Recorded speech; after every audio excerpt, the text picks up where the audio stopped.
All right, welcome everyone. Great to be in this space with all of you. I imagine that people are still trickling in. I'm hearing an echo. Is that? It might be me. I'm muted. I'm gonna leave. Yep, you were right. It didn't work. Okay. My name is Christopher Romano, a faculty member in the Department of Architecture. I, along with my colleague Joyce Huang, who's also at the front of the room, had the task of co-organizing this event, the Sydney Gross Alumni Symposium. Joyce, in just a few moments, will explain why this event is so significant, specifically to both of us. And when we began planning this event, as you all know, it was quite some time ago, July 23rd, 2019, about almost 1,000 days prior. Our hope was that this moment, which is happening now, would mark the biggest event in the school's history and would coincide with our school's 50 years of existence. Fast forward 3 years, and we refer to this event now as 50 plus. And yes, we like codes and equations that are unsolvable as part of titling all of these kinds of events. So while I don't have in hand the metrics, and clearly we haven't hit that yet, this should be the most amount of people in this building. Hopefully they're in the building, they're just not in the room yet. But in terms of RSVPs, the most amount of people we've had in many, many years. So welcome everyone. So the structure of today, this event has brought together 11 diverse alumni across architecture and planning who pursued part or all of their education at Buffalo. Some from as early as 2004 and as recent as 2017, covering roughly an 18-year span. But given, this is the joke, the time scale by which we're measuring this event, all of our speakers are indeed classified as young.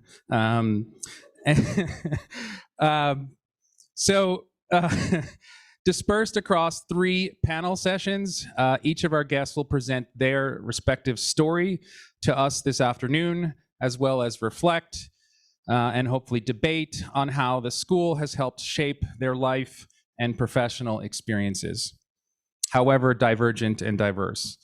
If we keep on schedule, which I think we have to, because there's a whole lot of events after this that are equally as important, we may even have time for a good bit of dialogue between the audience and our panelists.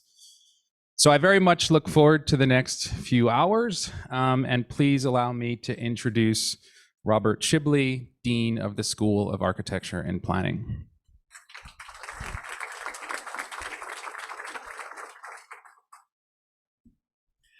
Thanks, Chris, and thanks for letting us all be young. I want to welcome and thank you for joining us for the Sydney Gross Symposium. It's a signature event in our 50-plus anniversary celebration. After 2 long years, we're thrilled to have you with us and to celebrate 50 years of the impact of across our disciplines of the School of Architecture and Planning.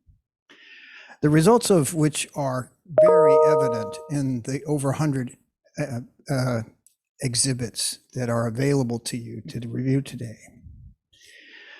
The 50th anniversary celebration casts open our doors and puts the inspired work of our alumni, students, and faculty over 50 years on full display. This is the spirit of the plus that we celebrate today. A spirit that Sydney Gross embodied fully and completely. Thank you to each of our panelists for the inspired work that you do, for being here in honor of Sydney. You'll hear more about each of our distinguished guests shortly. We're excited for the conversation this afternoon and the celebration this evening. It's pretty clear to me that we have been an experiment that's 50 years long. And each year we get smarter and sharper and clearer about our intentions and about the potential impacts we have in the world. For those of you who missed it, the city and its school are on view at the SEPA Gallery. It opens formally this Friday and runs through April 30th. That work is a celebration into the evening with great celebration here in Hayes. So we'll have at 5 o'clock an exhibit opening. You'll hear from our president and provost that positions our work in relationship to the history and trajectory of the university. And then you'll hear, I think, a pretty carefully choreographed, if not curated, presentation of students who've been with us starting as early as the graduations at 1971, moving all the way to graduations in 1921. So 50 years does play out pretty well. Nicely done. So as you listen to our panelists today, I invite you to think about what's next on this collaborative endeavor of ours, this 50-plus experiment. At this moment of possibility and renewed urgency for radical change in our world and across the professions, let's imagine all that's possible when we work together. 50 plus you equals possibility. Let's push the conversation together, respond to what you hear and experience today.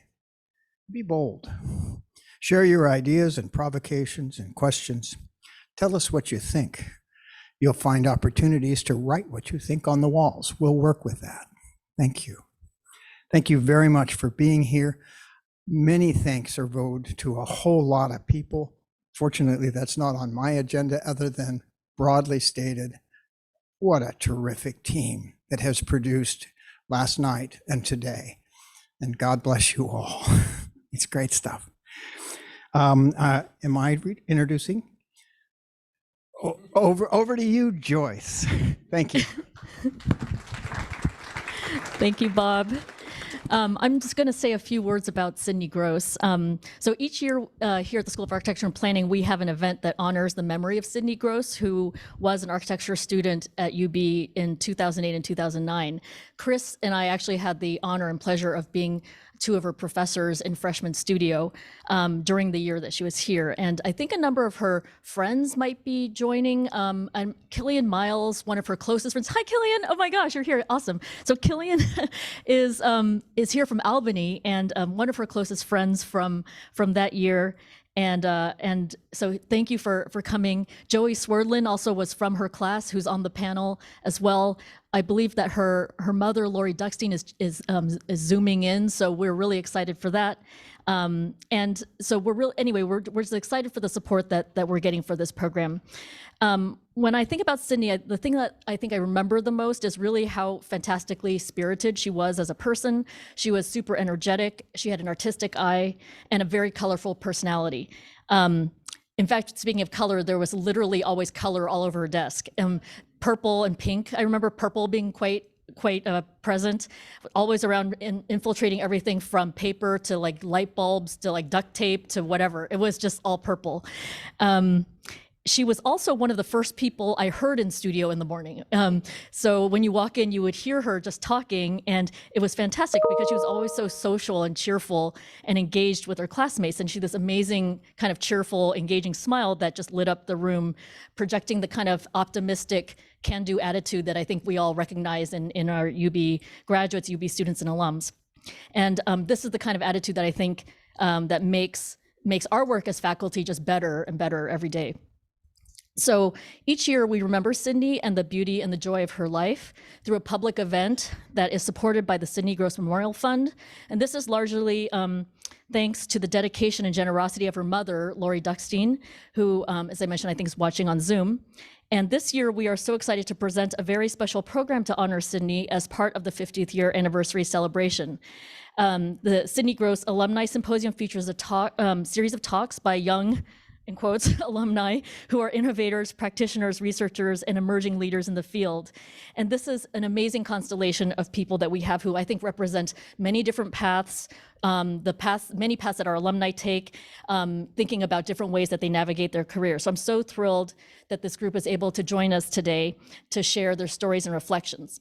And so with that, Chris and I are going to briefly introduce all of the speakers very quickly, for the sake of time, but you can go to the 50 Plus Symposium website and you can see a kind of expanded bio of everybody. So with that, we'll announce everyone. And if you want to stand while we announce you, feel free to stand and wave.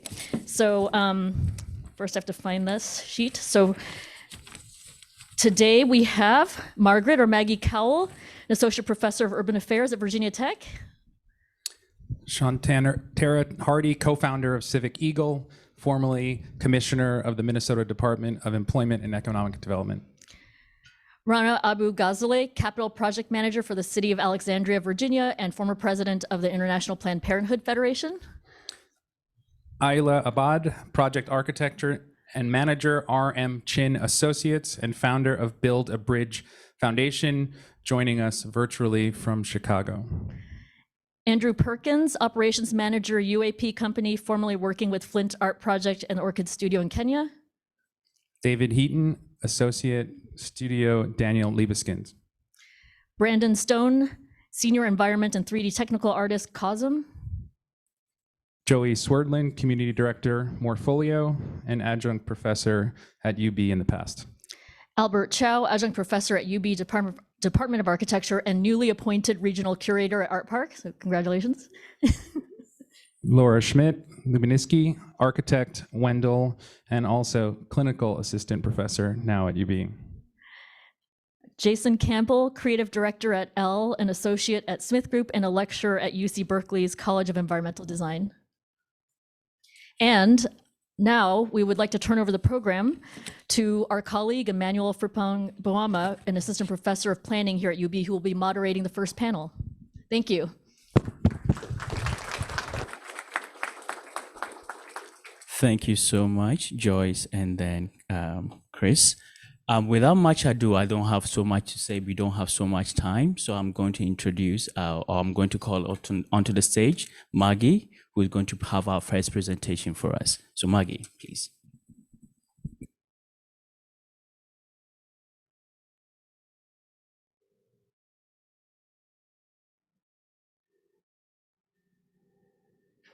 How's the sound? Okay? Okay, great.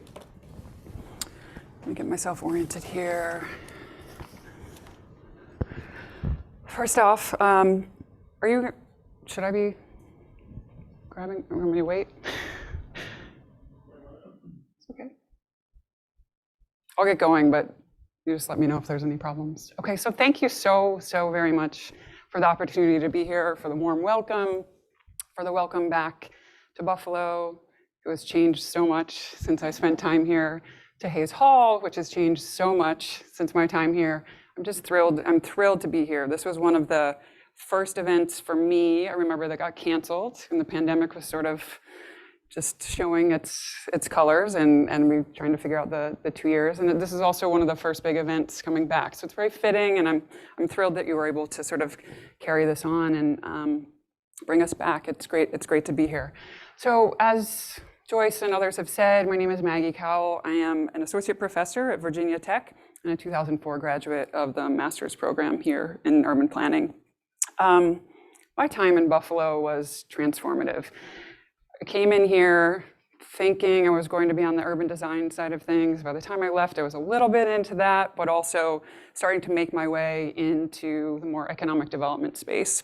So after graduation, I did a 2-year stint at the Buffalo branch of the Federal Reserve Bank of New York, which was its own amazing experience, studying kind of upstate New York, regional economies, changing demographics, all the glimmer and prospects, but also the challenges of working in sort of these post-industrial cities, and it was eye-opening. Ultimately, it led me to Cornell for a PhD. I spent a glorious 4 years in Ithaca, still loving my time in upstate New York. And as a native upstate New Yorker, I was very happy to come back after having been gone for college. During that time, I started to investigate a lot of the themes that you'll see in the research that I'll talk about today. My first job out, and where I have been for the last 11 years, is Virginia Tech. I work in the Arlington campus in the DC Metro, where I've been for 11 years, teaching, planning, economic development, other courses as needed. I guess I'll sort of launch into some personal projects, trying to stick to the script that you guys ordered us, to follow. It's 12 minutes. Life story is a bit tough, so I'm prepared for follow-up questions when I thoroughly confuse you with the massive pivots that I do in this talk. So during my time at Virginia Tech, 2 book projects have come to fruition, both taking longer than they should, but I guess that's how book projects go. The first being directly dealing with some of the challenges and opportunities that I started to see in my time here at Buffalo, dealing with deindustrialization. I was looking at Midwestern regions. I consider Buffalo part of the Midwest. It was the eastern edge of my project scope, but I looked at 9 city regions over that time period. More recently, published a book because I am now an employee of Virginia for more than a decade. I thought maybe it was time to leave some of the Midwestern focus behind, at least temporarily, but I'll be back. And I looked at sort of bridging the urban-rural divide in Virginia, working with colleagues across the state, which was a really great experience. More recently, though, I've been sort of called to action, as I imagine some of you have been, by some more recent events. And I wanted to start with a poll and ask who among us was called to action by the murder of George Floyd. What changed about your life? Just show of hands. Did something change? Please show your hands, because I'm going to rely on some aspect of your life, thinking about things differently, showing up and protesting, thinking about how and where you spend your money, thinking about policy interventions if you're on the planning side of things. I think a lot of us were kind of in that space. The second question I want to ask is, who among us saw the pandemic as a time to try something new? This doesn't have to be something huge. Were you toying around with some new recipes? Were you one of those sourdough starter people? Did you take up knitting? Did you learn a new language? I'm still trying on that one. Show of hands. Somebody, little project, big project. I know some people took some huge leaps during this time period, but even if they were little, I think it's important to sort of pause and reflect on that. If you answered yes to one or both of these questions, and I saw a lot of hands in the room, you're certainly not alone. There's a lot of people who made changes during this pandemic, right? It's hopefully a once-in-a-lifetime situation that we all are forever impacted by, for better or worse. It's made changes. And I think the good news is that many local governments across the United States saw that opportunity as well, and they made changes too. For the most part, I think they were generally good. Of course, we can debate some of the downsides of changes made in the pandemic. But I think there's a lot to be said about seizing the opportunity of this moment, of the sort of multiple layers of social justice movement, pandemic challenges and the like, and thinking about what we can do better going forward. And I think one of the things that emerged for a lot of you, perhaps individually thinking things through, but also for governments who are grappling with longstanding issues that we can no longer ignore.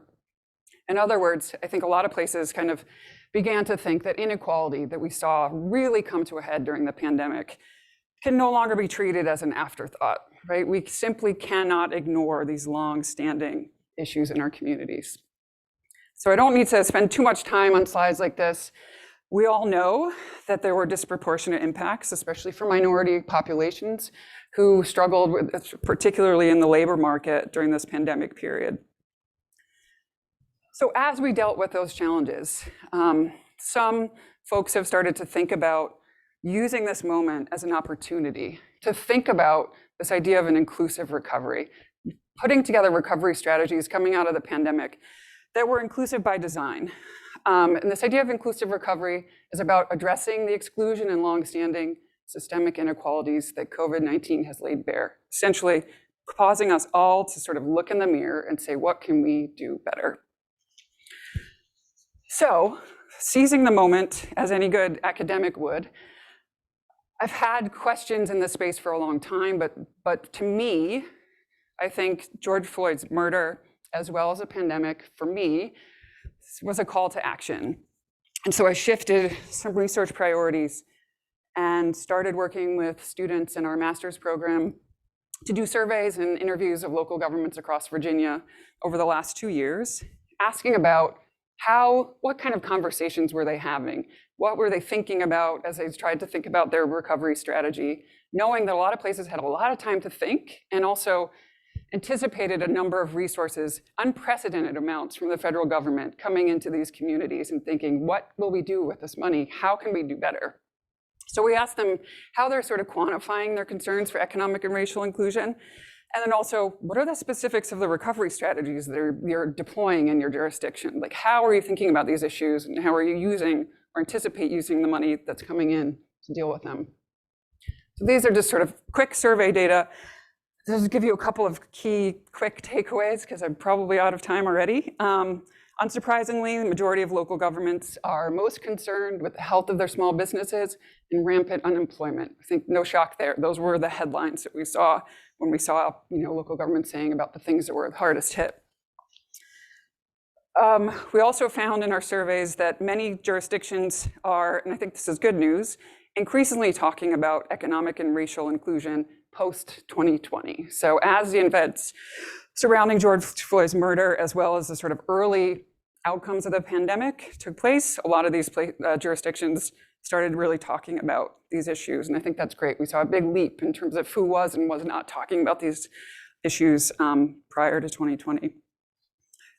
Bad news on the side of things, because no survey is full of perfect information and all the news you want to hear. Most jurisdictions, despite having more of these conversations, still don't really have a good handle on the extent of exclusion in their communities. They know these issues exist, but they don't exactly know how bad it is. And I think that's a really fundamental starting point. So I think it's an eye-opener to say, sure, we can have these conversations, but if we don't even know what we're dealing with, that's a challenge. Quickly, the last questions we asked were what these local jurisdictions were thinking in terms of future planning efforts. And the vast majority, about 90% of them, said that they will at least be somewhat or centrally focused on inclusion as they engage in their future planning efforts. So good news, right? I think the flip side of that is that nearly 1 in 10 freely admit that inclusion will not be a focus of their planning efforts going forward, right? So a full 10 in their survey, in which we're likely to see people overcompensate and say how well they're doing and how much good work they're doing. A full 10% said they're not going to be bothered with these efforts, and I think that's disconcerting. So where does that leave us? I think through the survey work, sort of collective mindfulness is emerging around inclusive recovery strategies that we see as a way to address longstanding inequalities. So trying to use this, as I mentioned, unprecedented amount of federal funding filtering into local governments, local and state governments, they're going to use this to address some of these inequalities. However, many of these local governments also, through the interviews, indicated they don't know exactly what to do next. There's no real playbook. So a lot of these places are sort of thinking, we know we have a problem, we know we want to do something. What that is, we're not sure just yet. So I think there's a real role for a lot of us to play if we have recommendations, if we have good ideas, to think about how to make these interventions and do better. I think 2 key areas, we're going to see more interjurisdictional collaboration, meaning more regional approaches, places coming together rather than competing against one another to think about some of these issues at a larger scale. And I think plan making is going to be really essential if we're going to, put pen to paper and start to make some of these ideas come to fruition. So that's going to be huge. Okay, I probably need to cede my time, but I just wanted to say, seeing all you last night, Samina, Raja, and I cut up, and I was recalling that my first semester here, I TA'd for her, and I think it was her first semester at UB as well.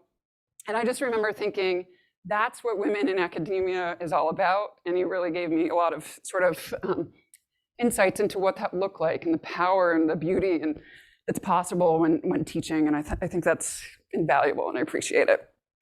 My second year, I worked in the urban design project with Bradshaw and Dean Shibley. And I'm chuckling now because I remember every time I make a PowerPoint, I recall some of the tips that you guys were very straightforward with me about how badly I was doing it going into my time at UDP. And so I was very thankful to have had those interventions early on. Now that I have to give so many talks, I just hope that I have done you justice and not me, and you weren't cringing about my slides being kind of all over the place. So many thanks for the opportunity to be here. Just thrilled and glad to be back. Thanks.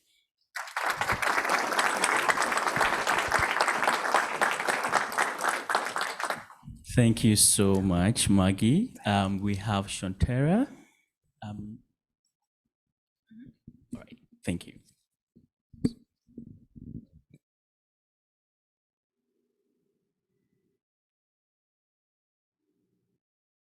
Can you guys hear me okay? Yes.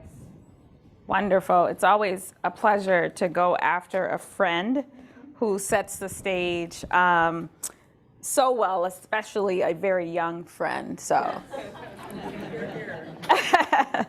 as mentioned, I'm Shawntera Hardy, and I am a proud member of the class of '04. Very, very excited to be here, and just thank you all for the opportunity to just tell you a little bit about my journey to this place. And so the slide you have on there, you know, it's often said in a title, there's so much to be said, and also that it's in a picture that you'll get a glimpse of my journey. And this title about the balcony is much meaningful in my present moment, but also in the journey to talk with you today. There is this concept about getting on the balcony. There is this book called The Leadership on the Line by Heifetz and Lubniewski that really talks about the skill of getting off the dance floor and getting up on the balcony. And it's an image, if you think about it, that you go up on the balcony and capture just that mental activity of stepping back in the midst of action and asking. And that, as you'll see through my career, has been something that I've had to do often to be able to do that. And these humans are my humans. Those are all my humans built from nature, from nurture and love, and they are the reason that I have been able to advance in my career and have been able to safely navigate since leaving UB. And so I'm very grateful to be able to showcase them and just the amazing support and encouragement that they have provided along the way. So when you think about careers, oftentimes people tell you that here's the career ladder that you go on. You know, you go from here to go to the next step. For me, I often say I've had a portfolio career, and I haven't got on the ladder. For me, in the career playground, Shawntera gets on the jungle gym. And you'll see that as you get a real crash course of my time since leaving here over 15 years ago. And a lot of just my core strategies on this path to the balcony has really been focused on proximity, on curiosity, experimenting, a little bit of risk management, a little bit of leveraging, and a little bit of what we call in our household as DDPs, which are daily dance parties. You choose your genre of music. The stress is real, and you'll see that in the work that I have done along the way. And so my career has been at the intersection of public policy, placemaking, and prosperity. And a lot of that really focused on making sure that in my work around revitalization in communities, that I take a multi-pronged approach to the work. And that has allowed me to be able to have a multi-discipline approach to the work that I do.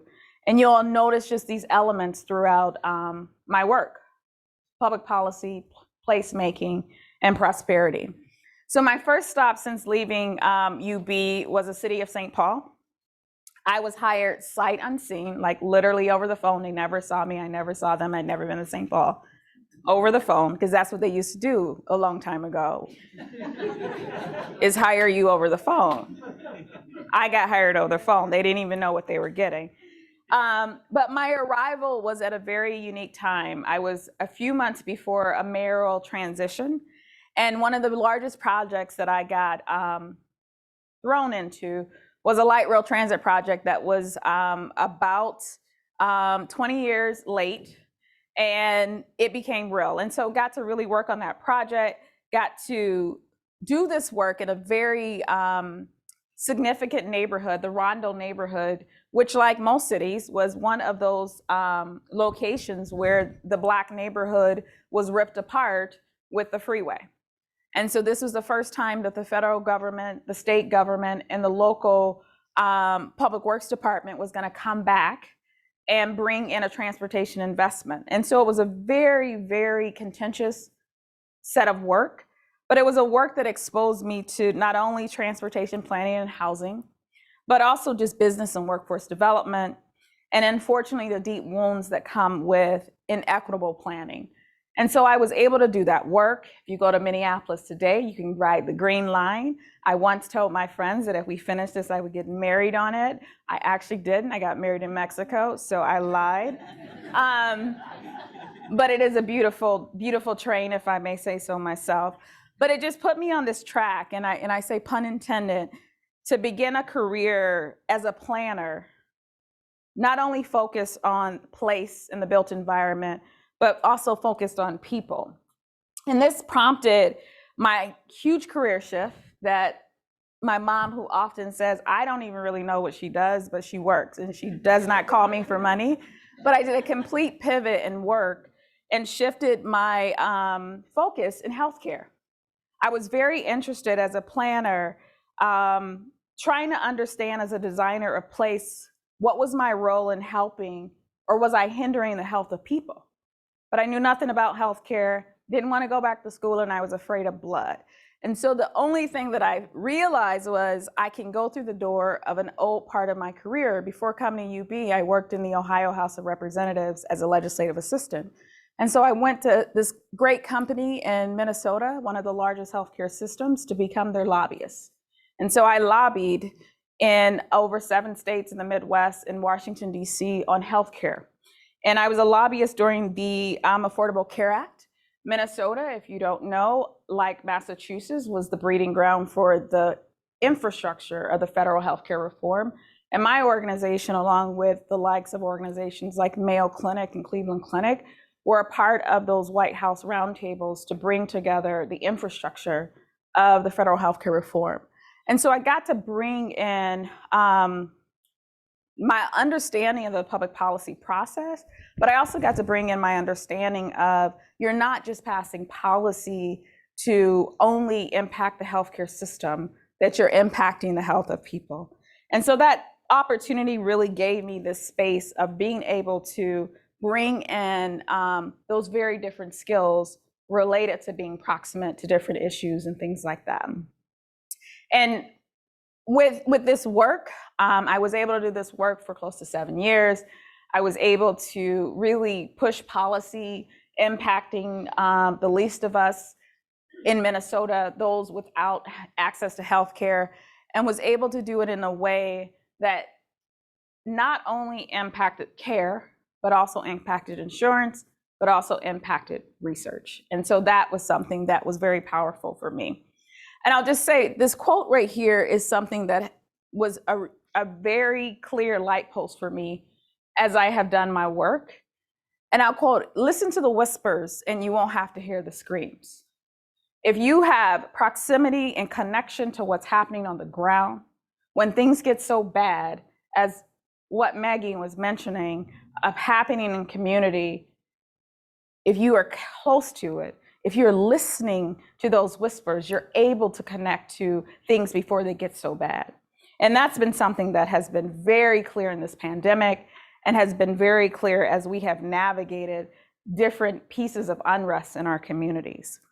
And so I did another career shift because I'm crazy. But I wanted to understand that last piece around prosperity. And I was asked by the governor of Minnesota to come in and be his #2 deputy chief of staff. No planning. I didn't even get to see no built environment. I didn't even get to use my language anymore. My niece said I was Olivia Pope without the nice jacket. So I answered the red phone for the state of Minnesota. I did all man-made and non-man-made crises. I was the one that was really focused on making sure that Minnesota can be able to recover from emergencies. So when pandemic hit, it was like post-traumatic stress is over for me because I was the one, I don't know if you guys remember when turkeys got H1N1 and flu. Minnesota is the largest producers of turkeys in the United States of America. When the turkeys got flu, we needed to make sure the turkeys didn't have flu anymore. I did that. When the lakes in Minnesota were depleting walleye, that's like not having haddock in upstate New York. We had to figure out how to get more walleye in the lake. And as Maggie said, so for me, I'm from Minnesota, Minneapolis. I have 5 Black men being killed by police under my belt that I had to make sure that our state got to the other side. So this is personal. The work has been personal. Today, my phone is blowing up in that crisis because new charges have not been made for another Black man being killed in Minnesota. And so for me, in terms of this shift and this work and looking at prosperity, it has been something that really has been at the core of my work.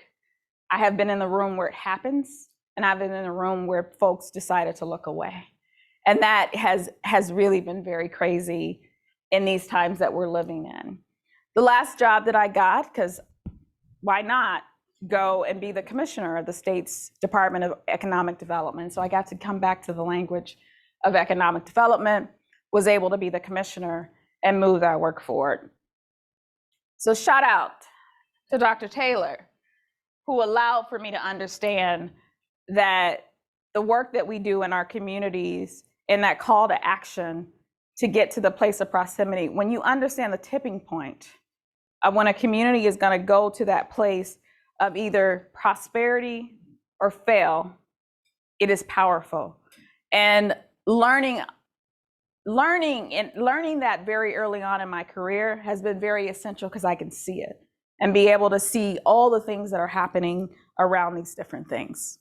So today it brings me to the work that I am able to do.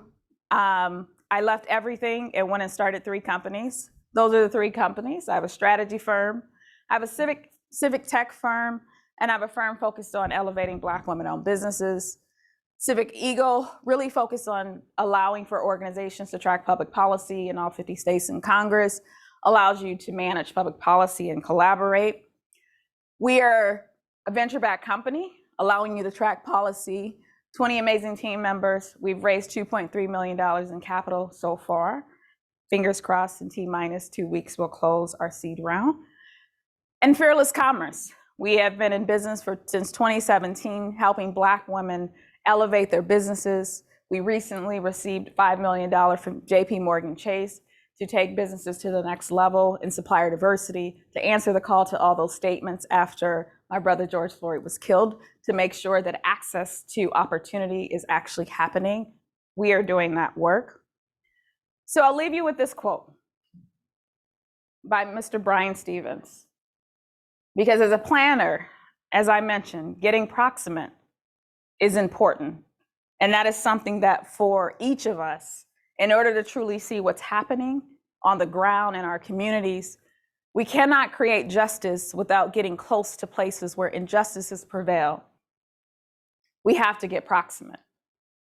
If we do not get proximate, we will continue to see, as I am able to see, not only in the work in the built environment, but I'm able to see now in data, biases been built in algorithms. If we continue to do the same things the same way because we don't have any connection to what is happening on the ground, we will get the same results. Somebody with crazy hair said it's insanity. Let's move away from that, because I think it's important for us to figure out, how do we ensure that we are proximate to what's happening? So I'll leave you with this beautiful slide. This is 54. Maggie is a part of 54. We had a whole crew called the 54 of all my colleagues who we made it out of this place together. That's why they had to clean the place up, because we tore it up. But each of these humans, some pictured and not pictured, were just very fundamental to the foundation that I had as a planner, the foundation that I had as a human working in these different spheres. And I'm so grateful. I'm so grateful to be here with Maggie. I'm so grateful that I have forever friends and colleagues. And I'm so grateful that each of them, in their own way, is truly Buffalo bold, actually making impact in a world of so many different areas. And so you're probably wondering, what is 54? I don't know. Marcus, who played for the university here, his jersey number is 54, and somehow we convinced him to name our crew 54 after his jersey. So thank you all for your time, and goodbye.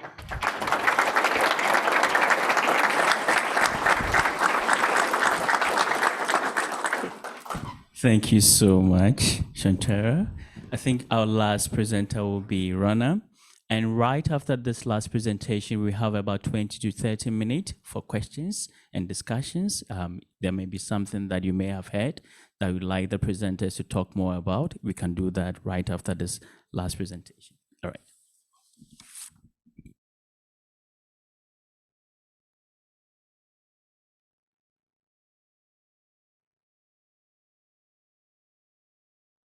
Can you hear me better? Yes. Great. So how is everybody doing? Are you falling asleep, or are you ready for some action? All right. So we were told and we were instructed. So I'm going to go also with what the rules were. So hopefully I'll be brief. It was first of all, just thank you for having us. It's just an amazing stroll through the memory lane. I remember being a student, and all the memories came rushing by when I just entered through Hayes building. And so digging through old pictures as well was such a fun thing. And there's a lot of familiar places, faces and old-time friends, and I'm very glad to be part of this celebration. So my name is Rana Abu Ghazaleh. I like to think of myself as a disruptor and an avid advocate for social justice and women's and young people's rights. And so I would want to start with my journey when I got out of UB. I came here as a Fulbright scholar. I thought I was, successful in what I did. I had a few, co-authored publications under my belt. I participated in scenario building for the city of Jerusalem as a divided city. I'm Palestinian, born and raised in Jerusalem. So I knew what it meant when you were in a conflict region, how that impacts the urban fabric, the life of people, and the essential needs that people have, and what it means when you tear through that fabric. People would still go about to get their needs regardless. And so my struggle was, what is that, fine line between submission and resilience? And so I was able to find that answer by being in UB, being part of the planning community, and working on my thesis with Dr. Samina as my supervisor, whom I went and approached, and I told her, I just signed up for you to supervise my thesis. And she said, I didn't agree to this. You should have come to ask me first. And I said, oh, well, I just did it anyway. So I guess you'll have to, deal with me for the next year. And so, I'm glad she accepted, although it started against her will. But finding a job after I graduated, top of my class, I also got married. It was right before I had graduated that I met my then-to-be husband. And I was top of the world, and then started the search, and it was in 2009. And it was in of course, the tail end of the big recession. And so there I was thinking I'm a big shot and nothing for a year and a half. And Dr. Samina knows I'm not someone who can sit still. So I was like, trying to find opportunities and create opportunities to myself while I found some sort of a stable opportunity to be part of. So the good thing is I had been with International Planned Parenthood as a volunteer now for the past 2 decades. And so I still continued with some trainings, some consultancies. I developed a program for young people around reproductive health. So that kind of sustained that. I was a newlywed, and I left to Jordan for 3 months to help a new member association with their work plan, and in picking their employees, and working on developing their strategies for the next year. And so I continued also with my university for my undergrad. Believe it or not, I also have a bachelor's in architecture. And so I was able to look at the micro and the macro level. So I did some consultancies there while I was searching for a job. I also volunteered with the American Planning Association. And I put Dr. Samina as a reference, and she ended up calling me and she said, oh, I know Kimberly Hodgson, who was the person who ended up hiring me for that position.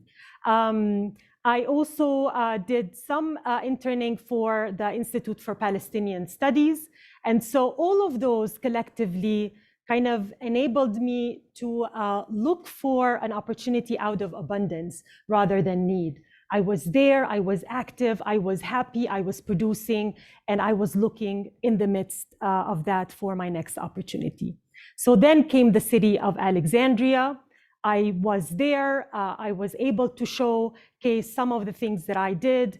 I had, the publication that was came through my thesis, Urban Adaptive Mechanisms for Communities Under Siege, where Jerusalem was a case study. I co-authored a publication for multi-generational planning with the American Planning Association that linked the need of children with the aging population. And so that was a fascinating research experience that enabled me to look at planning and how you can actually move from exclusion of the aging population to including them in the communities. They could help with daycare, they could help expand their horizon by going through community colleges and being part of the community rather than isolating them in 50+ communities. And I also kind of some of the teachings of Dr. Samina rubbed on me in terms of urban agriculture when I did work for Prince George's County about using that as a tool for economic development as well. So in Alexandria, I got assigned, I don't think they knew what to do with me. I was kind of a square that couldn't fit into a circle. And so I got assigned those special fun projects. One of them was the Old Town Farmers Market. And we were looking at reorganizing the farmers market so we can include more local produce, doing farmers market promotion programs, and moving from the market actually losing money with the city to breaking even and enabling to have some money to feed into programs that helped with advancing inclusion and lower income communities accessing the market. So we did that through something called the Farmers Market Promotion Program, and I had $100,000 as a grant from the USDA. We did something called Bike for Good, where we would use the leftover food that otherwise would go to waste and put that on carts, used community bikers, put that on carts that we bought through the grant, and they would shuttle it to local pantries and food shelters around the city in Alexandria and DC. So we got featured in Fox before it was way too political. So we did, a little bit of a food demonstration there from local produce at the market. You can see me there with my big glasses in one of the tents that we did for using your SNAP EBT, electronic benefits card, formerly known as food stamps at the market. So to reduce stigma, we had a banner called Information Banner. And so I can't tell you how many bathroom questions we got, but it was intentional because we wanted all people to approach us and not feel judged coming there and using their EBT card, which we ended up matching it dollar for dollar up to $20 of their purchase. And so other projects that I was involved in were more on the strategic dimension, like the Wheeler campus that I'm currently involved in. And it's one of the largest plots that the area owns. It's about 55 acres. It has industrial as well as recreational uses. And it takes a lot when you are managing a project with several department heads, several competing needs, to reach with them to a consensus and enable them to reach a scenario, which interestingly enough, out of the 3 scenarios that we had, that was the most aggressive. So it was kind of, something that we feel proud of, that we were able to have them own the process in terms of the 6 departments that were occupying the site, and to move on to enable creating efficiencies in that corridor, and hopefully decentralizing the school buses that occupy the largest land and creating opportunities for public-private partnerships and affordable housing. So fingers crossed, it will get through City Council. Hopefully it'll get approved, and we will have a win on that level. With International Planned Parenthood, as I said, I was a volunteer with them. And in 2017, I got elected to be the president of the board. It's an international board from 6 continents. They have about 147 member associations around the world. So when I was a member of that board as the youth representative for the Arab world region, it was a totally different game. I was a big mouth. I used to kind of, argue and say and disagree with a lot of things. But when you're in the seat of facilitating such a session, you have to take a step back, you have to zip your mouth, and you have to let others speak. And so that was, a boot camp in leadership, in allowing me to control my poker face. I was told once I was the queen of the faces, and so it was exhausting just to have that and enable people to speak their ideas. No matter how much attack you would get, you would still enable summarizing it, facilitating the session, and enabling them to own that process. And so IPPF was in a very tough position during that time. We were the Me Too movement, all of the struggles, revamping their policies, we were part of, and we were able to do that in Delhi as part of a symposium that had about 500 people from the different member associations, and we were able to get our policies revamped, and we were able to pass the baton to a new board member right before COVID. So I facilitated that session remotely, and so I was able to kind of end my position in peace, if there is such a thing. And so with that, I'm glad that it got recognized on the level of Alexandria's Chamber of Commerce, and also as part of the food community. I was recognized as 50 under 50 leader in transforming the Metro DC food system, and as a 40 under 40, which I no longer am, leader in in my domain.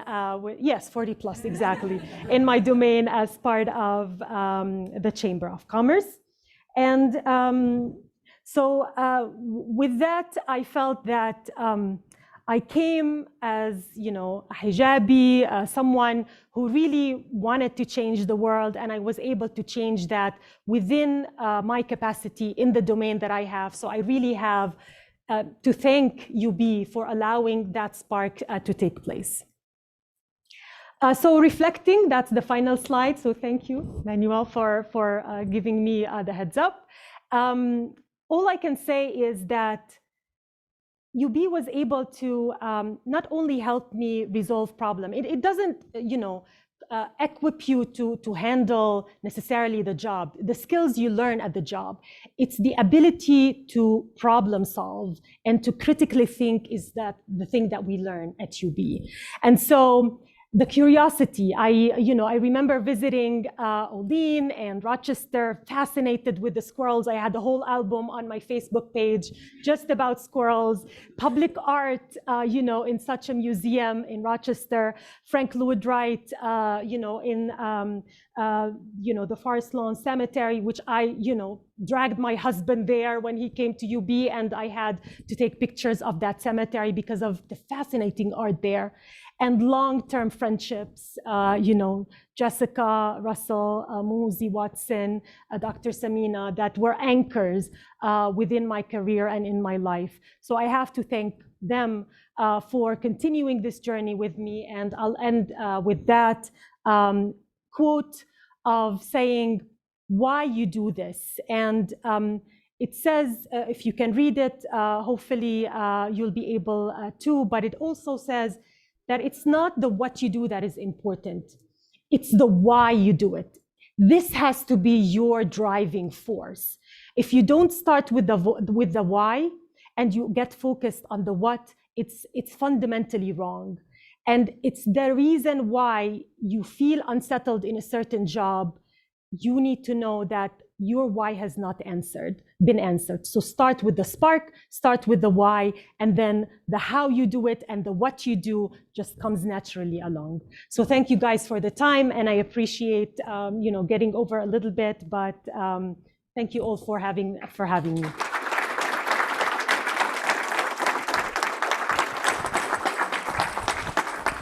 Thank you so much, Rana. So at this point, we invite our planning panelists to just join us here. And then the way we designed this was that I was going to have the questions all for myself, but I love to share. So I'm going to share with you all the opportunity to engage with our panelists with questions, comments, clarifications that you may have.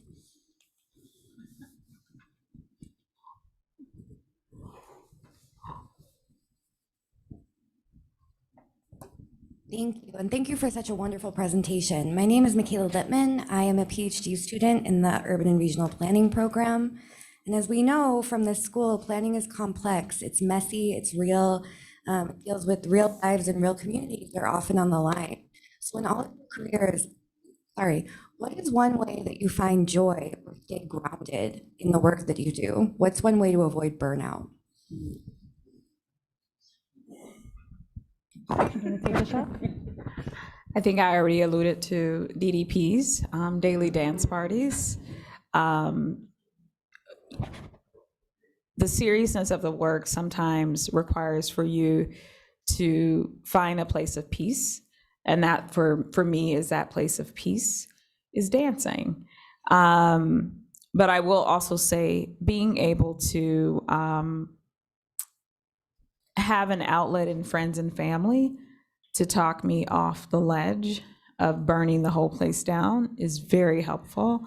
And so hopefully, as you do this work, that you're surrounding yourself with humans that care enough for you to not let you burn the place down.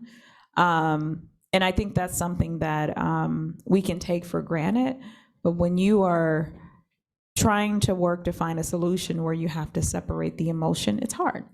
It's very hard. As you so eloquently explained, these are people's lives. These aren't just widgets. These aren't just spreadsheets. They're people's lives. And how do you make sure that you are showing up in an authentic way and you're leading from a place of empathy? And to be able to do that, you have to make sure that you have a place to put your emotions.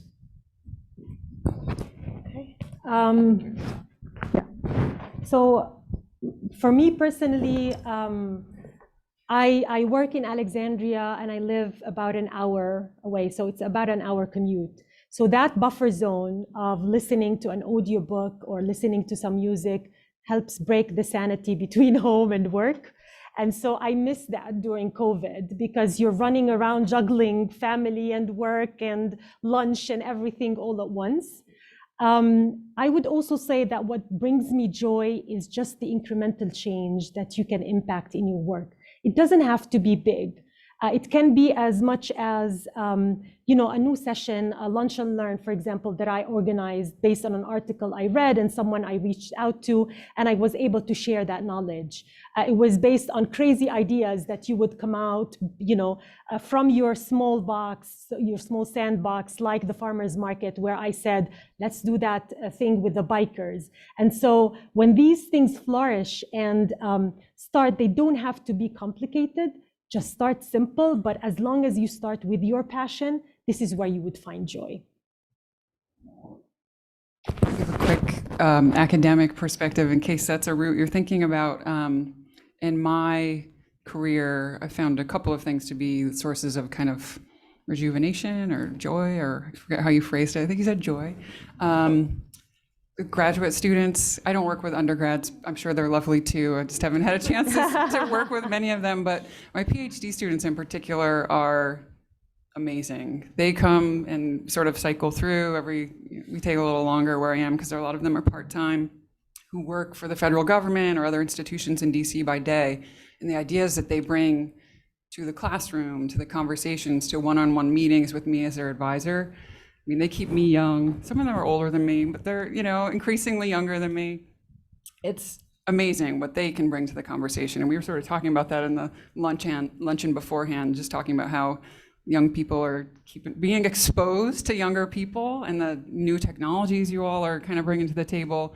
You guys are keeping us in shape, and I think that's really important. And that kind of energy is really important to just keep on plugging along. And the second, very quickly, for me, a daily, I'd say 6 days a week, daily 6 days a week writing practice, even if it's 10, 15 minutes, even if it's not academic, maybe it's more like blog-ish, but I try to, you know, make progress on work too.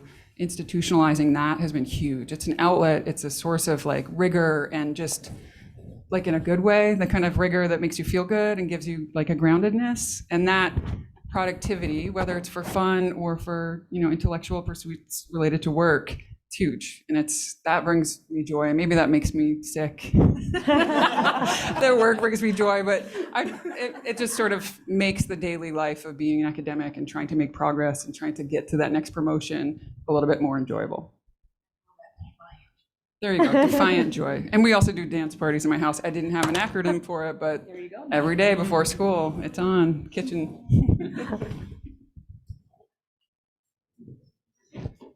Hello, this is Daniel Hess from the Urban Planning Department. Hi, Maggie. Hi, Shawntera. Wonderful presentations. I really enjoyed them. Thank you so much for joining us. But I'm going to focus on Rana. Oh, gosh. Shoot. So Rana joined us in the fall of 2006. And I remember her in a class in the early part of the fall semester when we had all gotten together. And she told a very funny story about her arrival in Buffalo. And I have repeated that story once per year, or maybe more than once per year, every year since you've been gone. So that shows you how you've stayed alive in Hayes Hall. So as I remember it, she arrived at an apartment in University Heights that she had been connected with before she came here. And when she got to the apartment, she realized she was in need of bed sheets.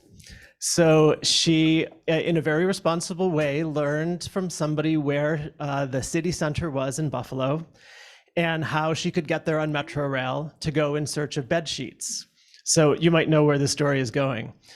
She wandered the streets in downtown Buffalo and could not find a store selling bed sheets. And I think she ended back up in the suburbs, but she told the story in a very entertaining way, as you can imagine from her personality. She told it at the right time in the class because we were talking about Buffalo and redevelopment and what was happening in the city. And I ended up with about $100 bed sheet from Macy's because I didn't know where to go, and I was so exhausted from the plane that I slept on, you know, one of my hijabs. I had to lay them on the bed and sleep until I was able to go and find and hunt for the bed sheet. So I'm so glad you remember this story. It was traumatizing, but it shows you that you need to be aware of your environment. I wonder if you'd be re-traumatized while you're here now to go and try again, because you still might not find a store where you could get sheets in Buffalo. You'd have to go into the suburbs. That's a shame. Welcome back. Thank you. Good to be back.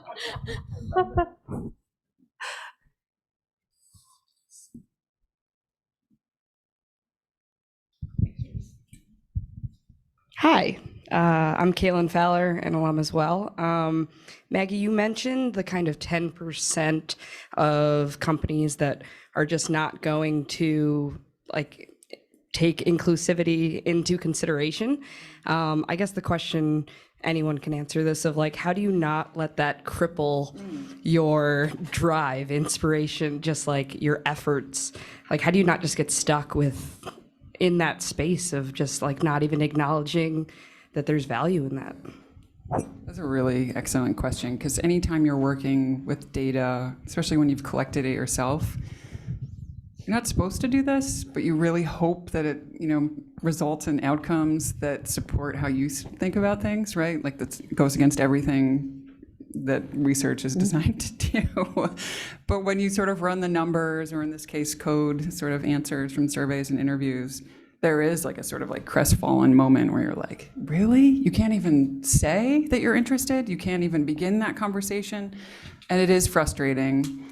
But I think, you know, and at least in the way that my professional work, I see myself as trying to, maybe this is overstating my role in this world, but communicate these kind of findings, right? Because if we don't talk about it, if we don't share, even if it's disappointing outcomes from our research, we're not advancing in any way, right? You have to turn the mirror on people and say, at least in those instances, we go back to everybody we surveyed and interviewed and provide them with analysis in the final document, in this case, some academic papers, but also a presentation and sort of public documents for our statewide affinity group for diversity, equity, and inclusion, and arm them with that information to sort of, they don't have to open the email, but hopefully they do, and they see, wow, we're in the vast majority here. Maybe we're falling behind. That's the hope. And I guess it's super optimistic because quite likely they're not going to open it, and they begrudgingly filled out the survey in the first place, don't agree. And we've heard from some people who have just sort of pushed back and said, you've missed the moment. In most of these interviews and surveys, we've been focused on economic development specifically, and you get the deniers who say, you've missed it. Economic development is about wealth creation, and if we create wealth, then everybody will do well.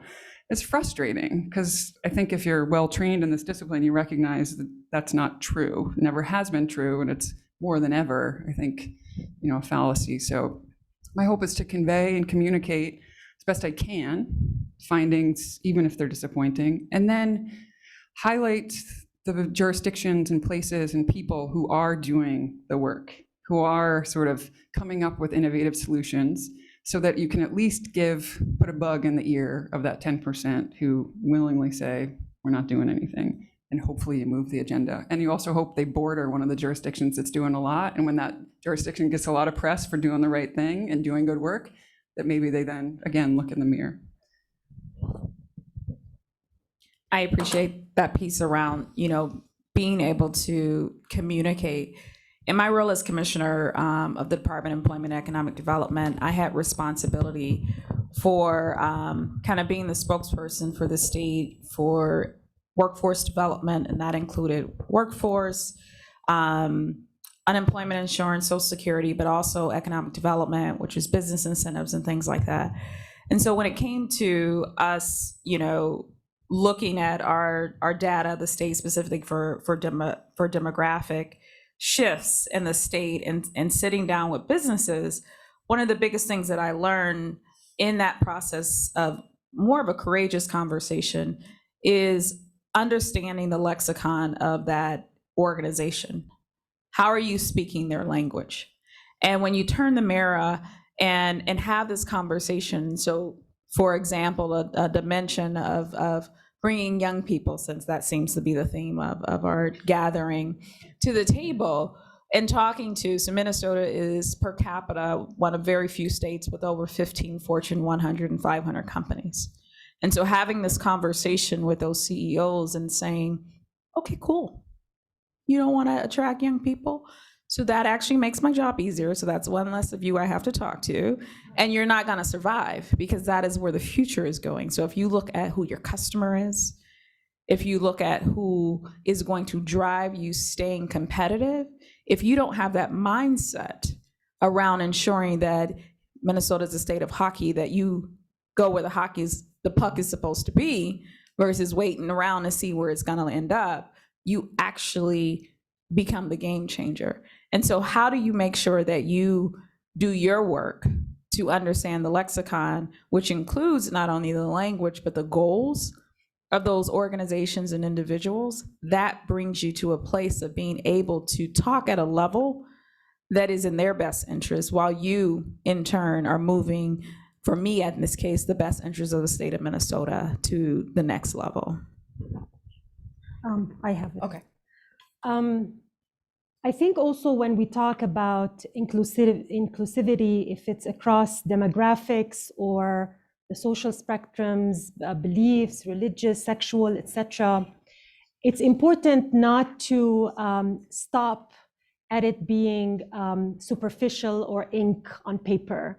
Like, for example, I've seen, recently lots of posters with women or people, wearing designs, Nike, etc., that look like me. They're wearing a headscarf. They're from the Middle East. They're from other ethnicities, and so I always stop and ponder and see whether this has moved further than just ink on paper. So it's very important that when companies or organizations commit to inclusivity, that it's action rather than talk, rather than a charter, rather than statistics, a check in a box. And this is where it's important to keep that discussion alive. Are we really including people? Are they part of the discussion? Are they part of the design, planning, monitoring, evaluation in every step of the way? Or are they just a check in a box? So this is how I would want to think about inclusivity. Thank you so much. So I will slip in one more question, and we have another one here, but hopefully I can get my question across. And it builds on this conversation, which I think Maggie, Shawntera, and then Rana, you've all talked about it. The field and discipline of planning is forced to have a very difficult conversation that we seem to have avoided for so long a time. Racism, sexism, and then all the nasty issues that we don't want to really talk about. In our department, we've chosen to have that conversation through the help of Dr. Taylor, Dr. Raja, Dr. Maisel, and some of the students here. And one of the conversations we are hoping to have, and hopefully you can shed some light with us, how should an anti-racist, anti-sexist curriculum look like for you? How should we have that conversation? Where do we even start from?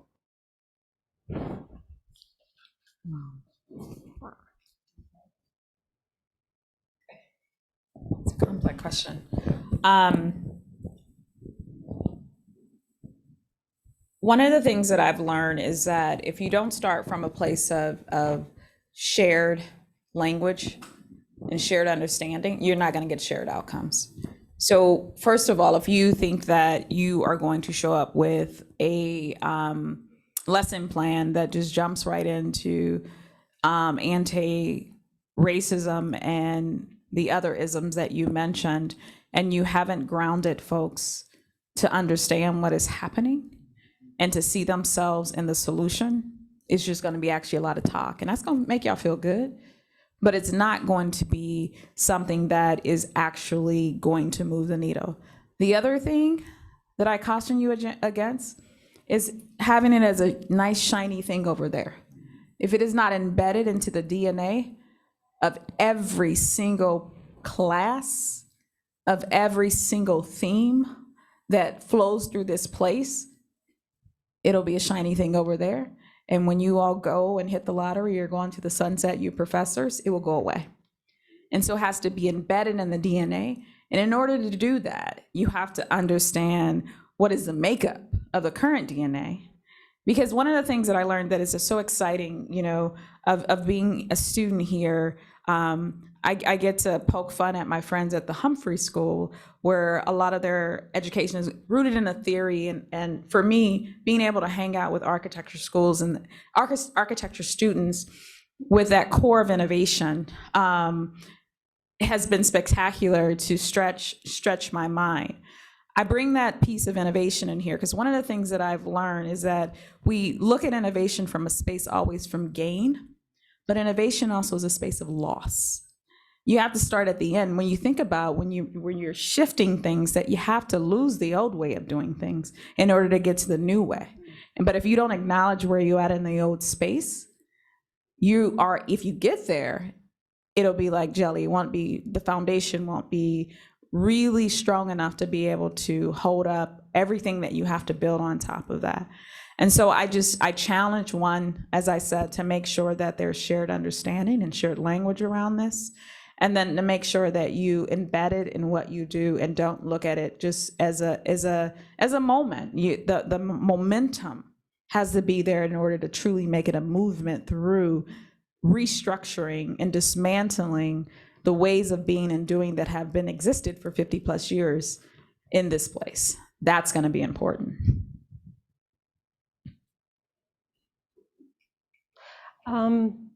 I would also say, and kind of to build on what Shawntera said, is to recognize our own biases and to recognize that as planners, we have a duty to call out injustice.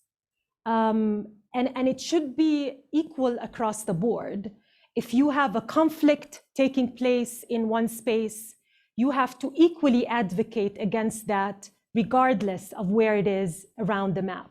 If you have racism taking place in a certain area, you have to equally call it out if it's happening in another area, because principles cannot be broken down or cannot have a grayscale. A principle is a principle, and if we call out injustice, it has to be across the board.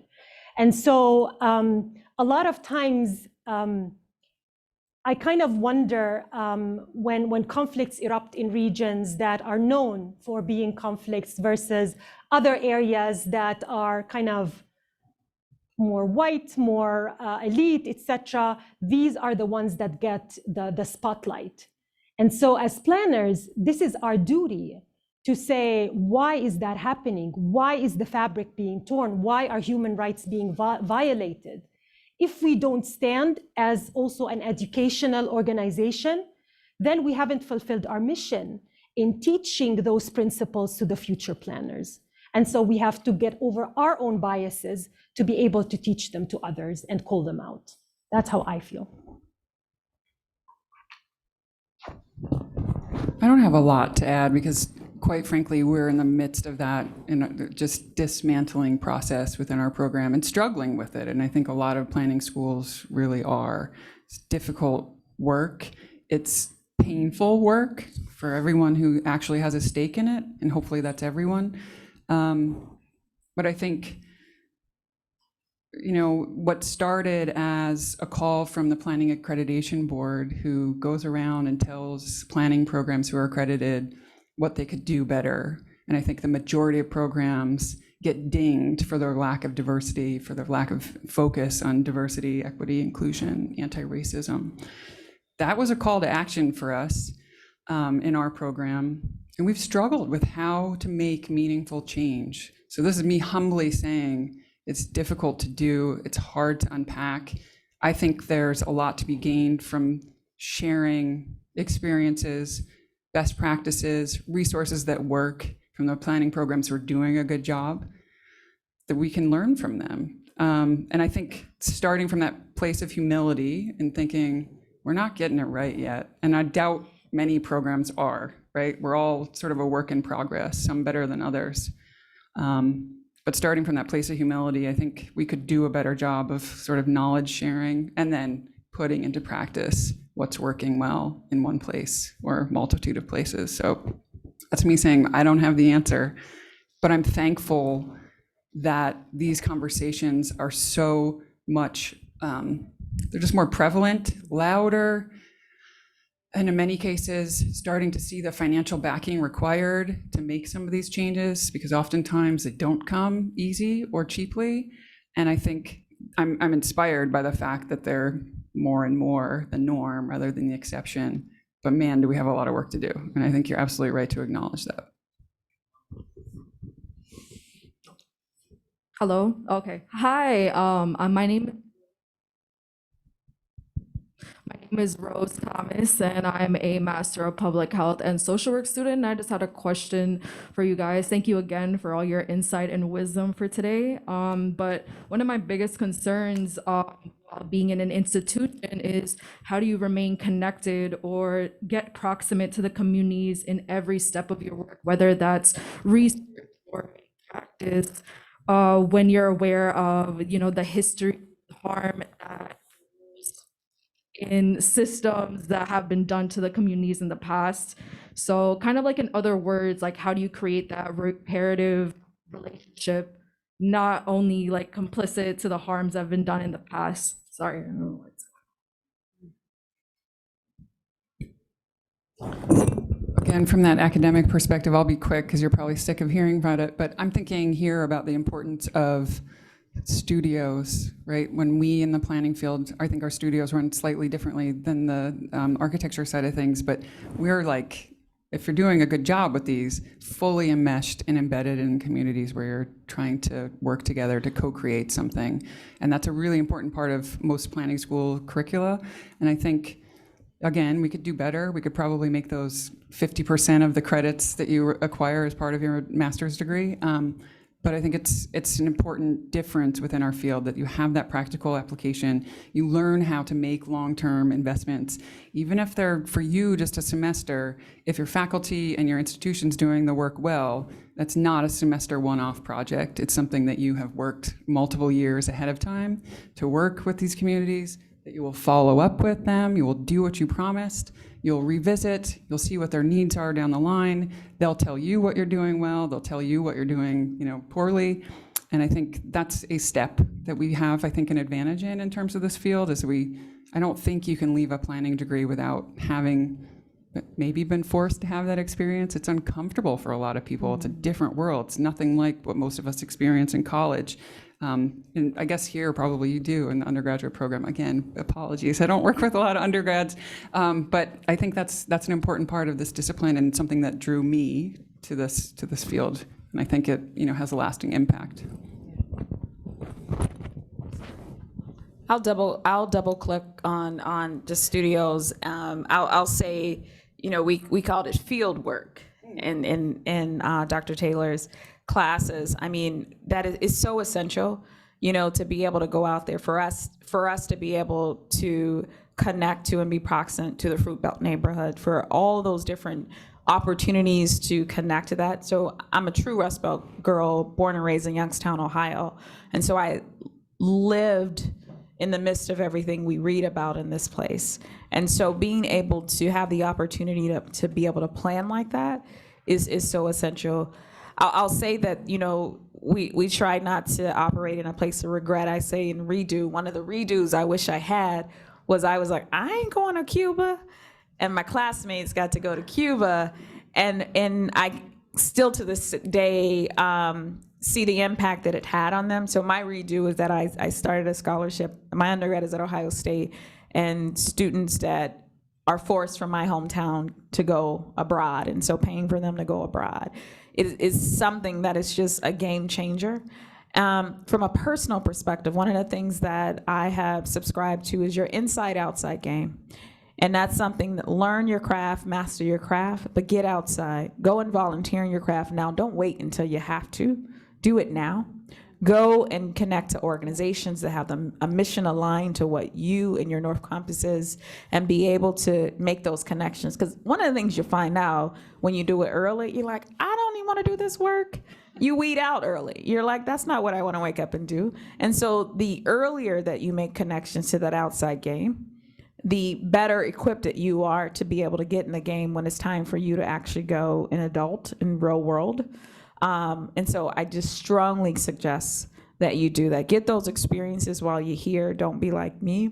Don't actually be a teacher. Don't be like me. But also make sure that you are taking advantage of that outside game and volunteering, being on committees that are inside of your area of interest. I would also maybe add to that when you're in a community setting, in a workshop discussing a plan, and if you volunteer early enough, you will understand that be prepared to be attacked.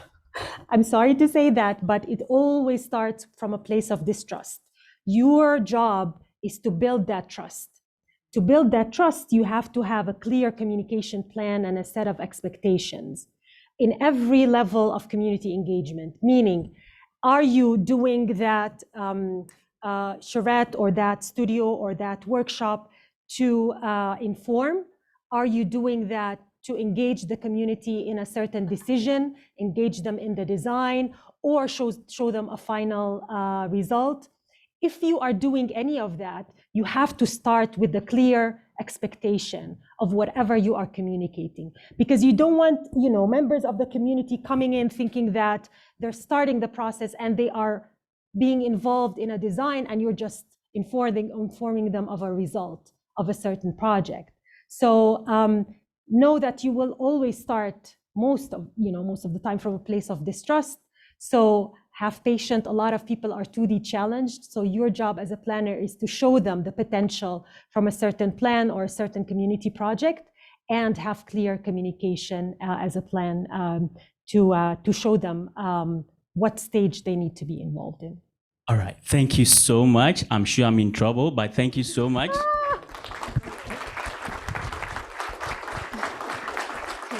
Thank you, everyone, for that. That was wonderful. So we are 10 minutes behind right now. So instead of taking, Chris, when do you want to start again? 5. Okay, so we'll start again in 5 minutes. Thank you.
Good to go. All right.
Okay, we're gonna get started again with the second session.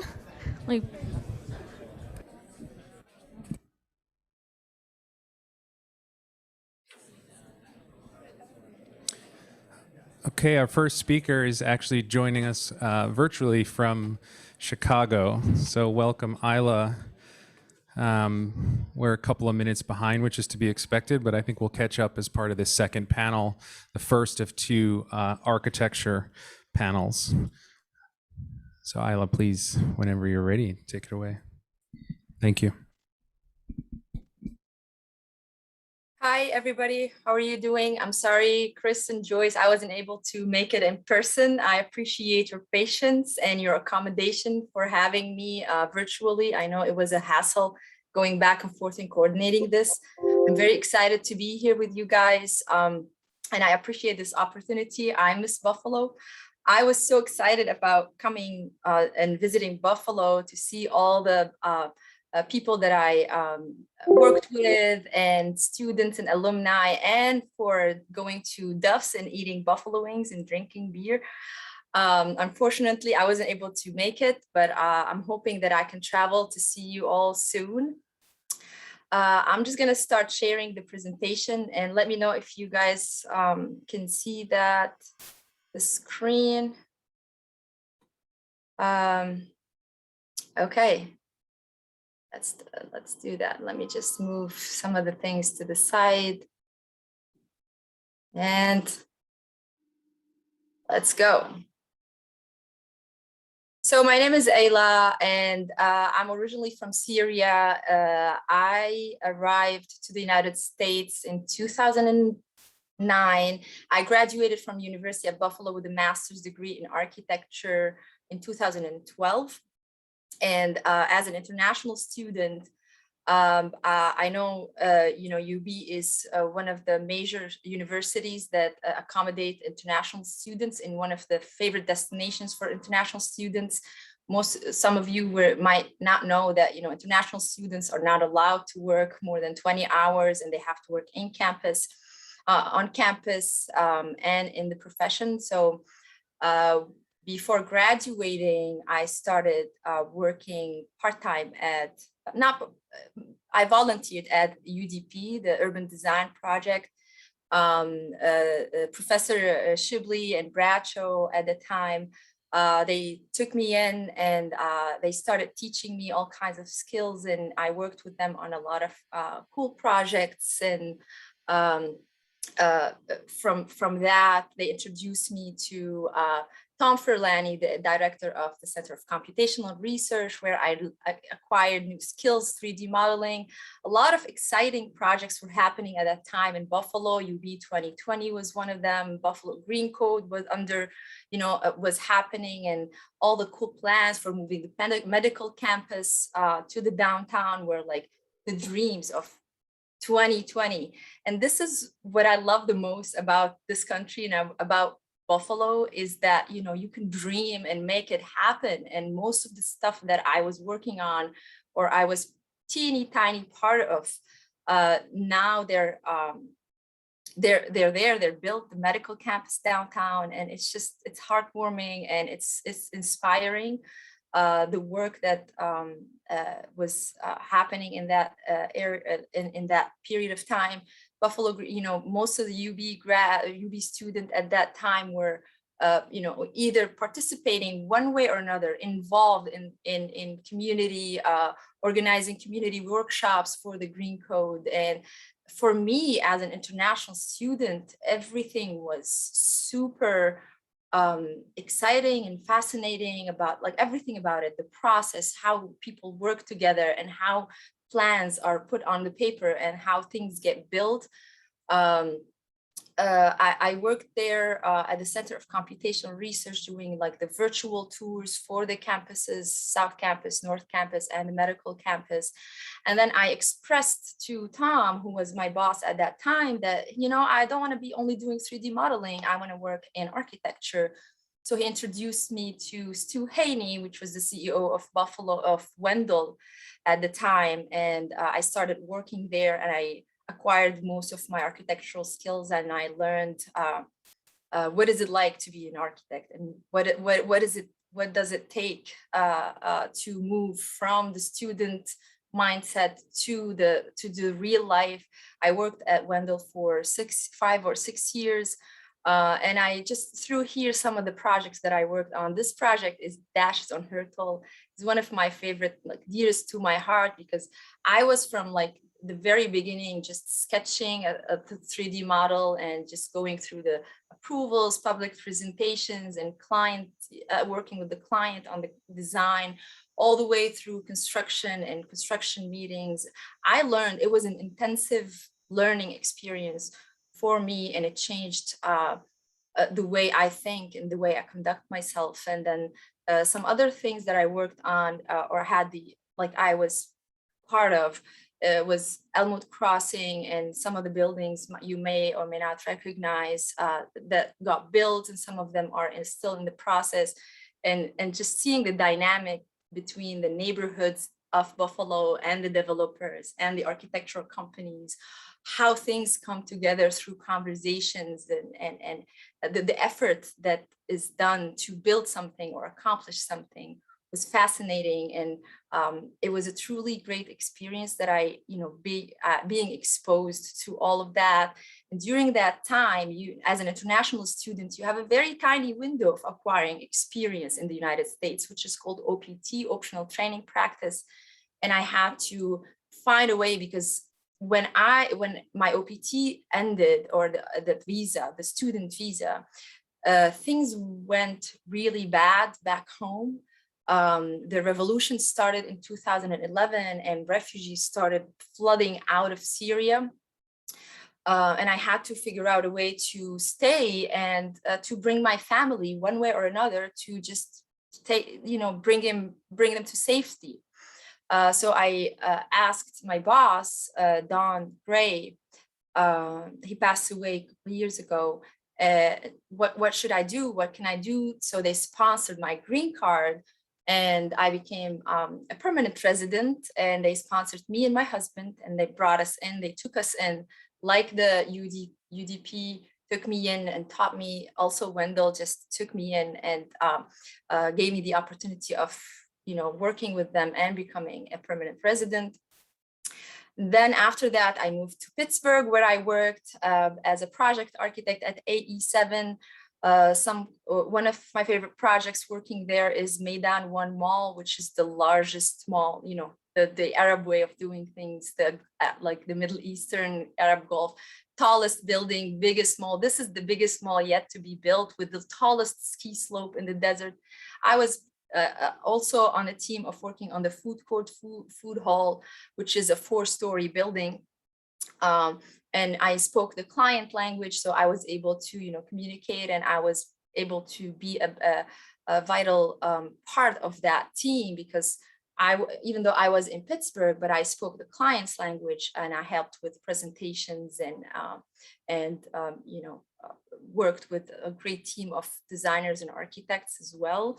And then when I moved to Chicago a few years later, hopefully Chicago will be my final destination, I'm hoping. I worked at Bancroft, which is a small veteran-owned company, and believe it or not, the first project that landed in my lap was an expansion of, I believe most of you are familiar with this building. It's right across from you guys, the VA hospital. They're doing an expansion, moving a lab to the 5th floor here on the research facility.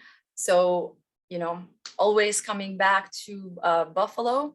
And now that we're back working on stuff in Buffalo, let me just go back in the timeline where I was in Buffalo, actually. When I was at UB and when I was working at Wendell, I was also volunteering, because I didn't have a lot of friends or family.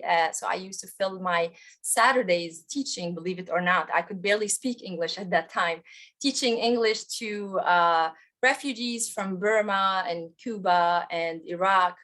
I volunteered for the International Institute, so I would go to the refugee house, teach English on every Saturday morning. And Buffalo is like a sanctuary and has a lot of resettlement agencies, and it receives a lot of attention in terms of like activities of how the great Buffalonian help communities from all over the globe when they arrive to the United States.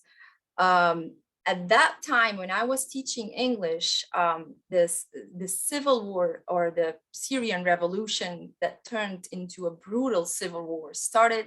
I was in Buffalo doing my thing, going to work every morning, coming back home, watching the news. And I was watching the news. You know, it's interesting how the news cover things. They focus on Syria and then they forget about it. And then they focus on COVID and then all of a sudden they forget about it. And now the Russian invasion to Ukraine and they forget about it. But for me, it was my country. It was my neighborhood that was being bombed. And I felt handcuffed. I didn't know what to do.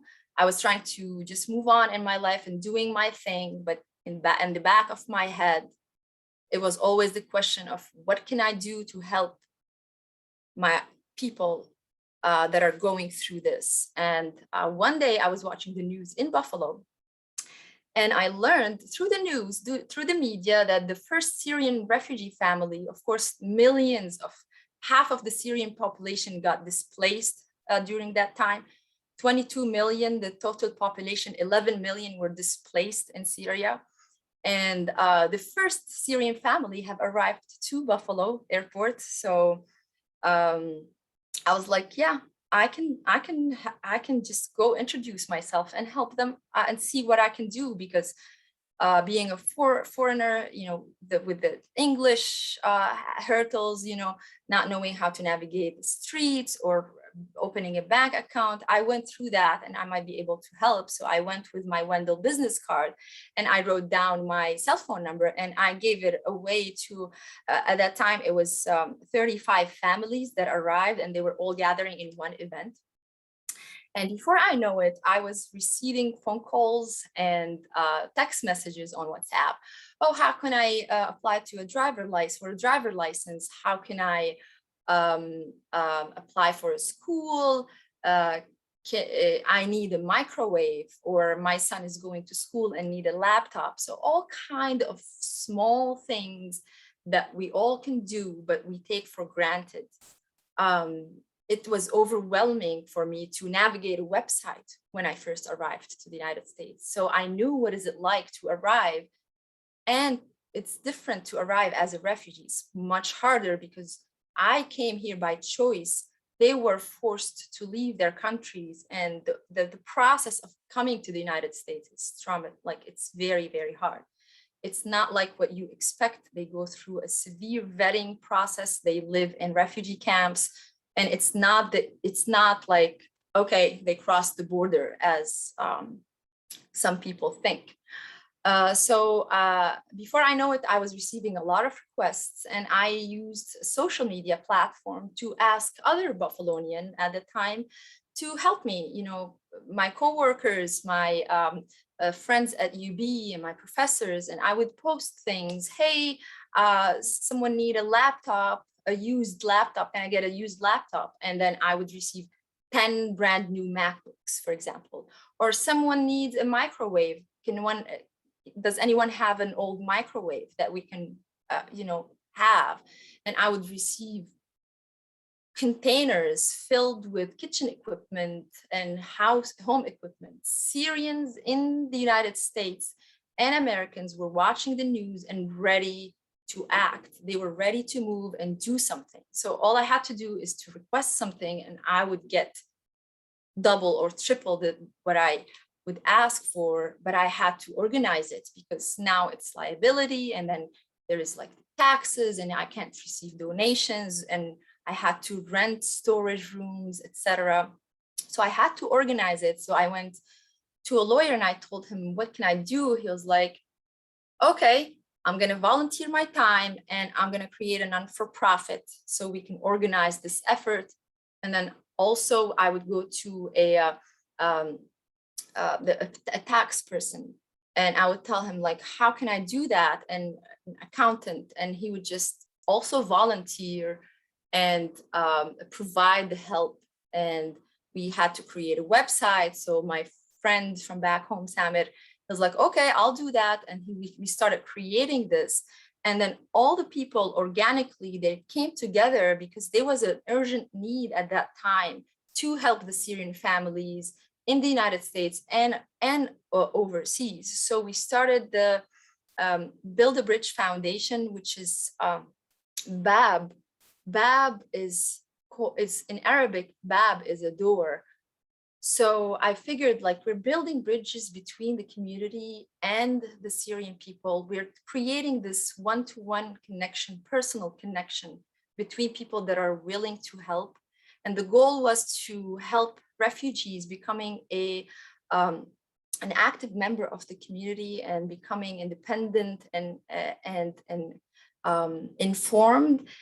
But also the other way, like, it's a two-way street. Like, the other thing was to educate the people in the United States about refugees and what is it like to be a refugee, and by connecting people, we were trying, the goal was to just erase the preconceived notions that both sides have. Refugees coming to the United States, they have preconceived notions about Americans and vice versa. So by connecting and making people work together on a personal level, those preconceived notions would hopefully go away. So we created this online platform where if you're a volunteer, you can volunteer and see, like, what you can help with, day and time, geographic location. And if you're a refugee, you request things and we just connect you. It's like Uber. It's like it's a concept of Uber. We connect provider with consumer. I was ambitious at that time to create a mobile app. So I reached out to the School of Engineering at UB, and a professor with a team of grad students volunteered as well to create this app. So we started sketching and doing user interface and creating all these cool ideas on how we can create this mobile app. And the goal at the time was to create this, and we succeeded. We created 2 different versions, one for iOS and one for Android. Through the lack of my experience in the IT field, it was a very hard process. We didn't expect the amount of maintenance these apps needs. So we paused on the app. It was published and people were using it, but then we scaled back to the website platform because it was very, very expensive to maintain a mobile app like that. We also, at the same time, we were teaming up with the Department of Education at UB, where if students were interested in teaching, we would connect them to a Syrian family. They would just create a curriculum, like helping kids with their homework, helping mom and dad read English and write in English or speak. And then the most amazing thing is for the kids from school, when they enter the house of a refugee family, they would start appreciating what they have, and they would build this instant connection, and they would just like carry through, helping with more than just English. So that was one thing we worked on. And when I also moved to Pittsburgh, I kept, people would come to me with ideas.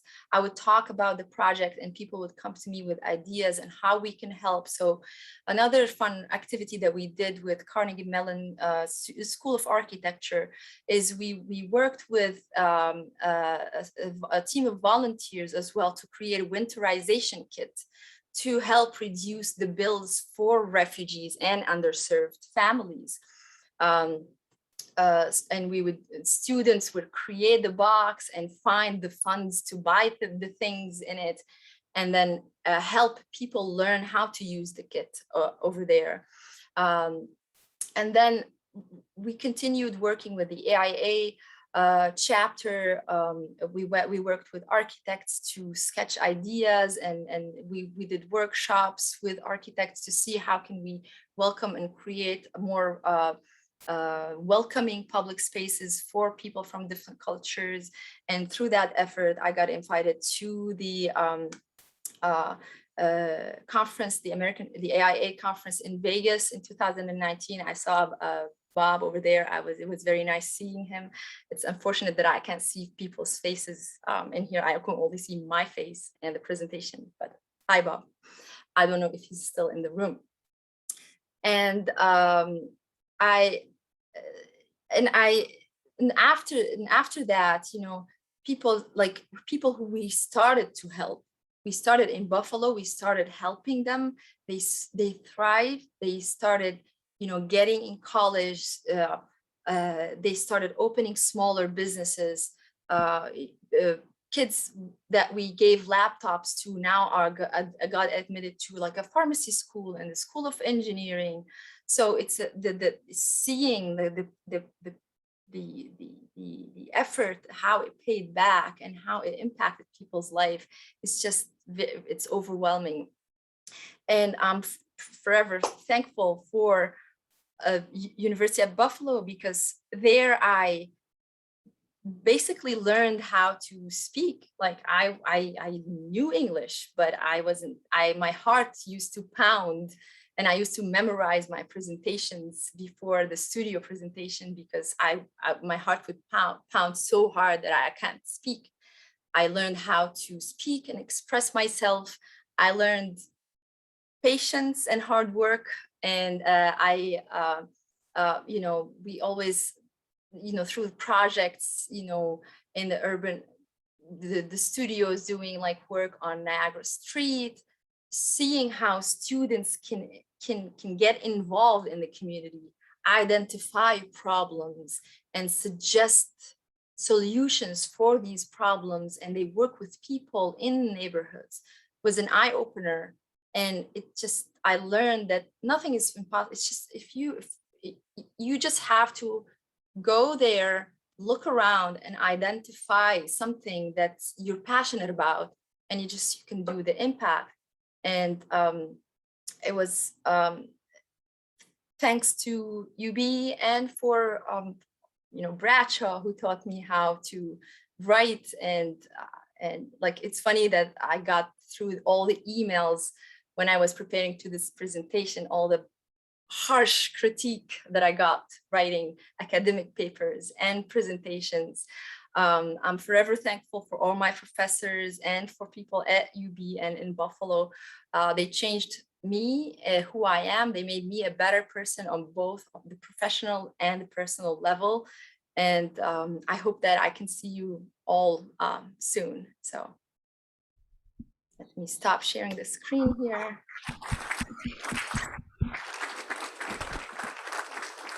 Thank you very much, Ayla. Andrew Perkins.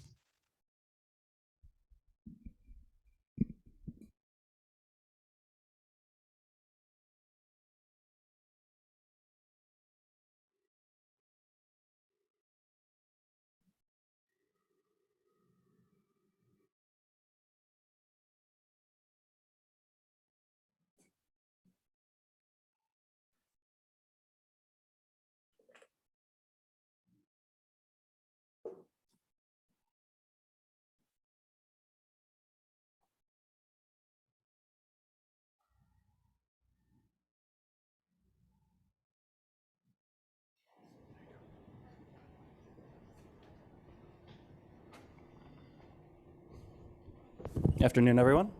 Audio okay? Okay. Thanks for being here.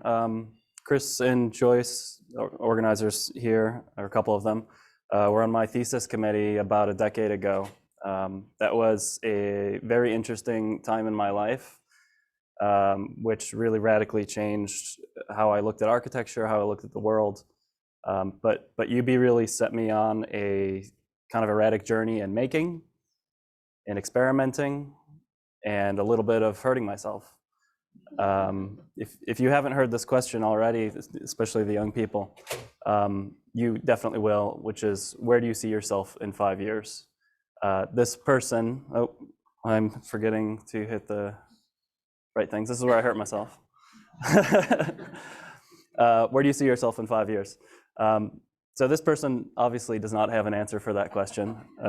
I still do not, but, uh-oh, I'm sorry, guys. Please stand by.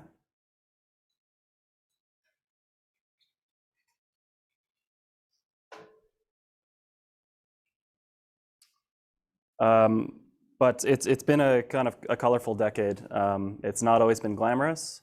Here's a photo of a site visit I went to in Malawi where I'd forgotten to bring my notebook. So I spent the next couple hours taking field measurements on any leaves I could find that were big enough to do so. A few days later, I caught my own pants on fire with an angle grinder. Sometimes I needed Band-Aids, like when the electric stove I had at my middle of nowhere apartment had the burners labeled incorrectly, and I had to fix the diagrams. But with all those tribulations came smiles from new friends, inspiration from the unlikeliest of places. This is a young boy who did a drawing of one of our construction projects, and a ton of learning about things I never thought I'd be involved with. And this is a photo from the art foundry that I currently work at in New York. Sorry, my sweaty hands are pressing all the wrong buttons over here.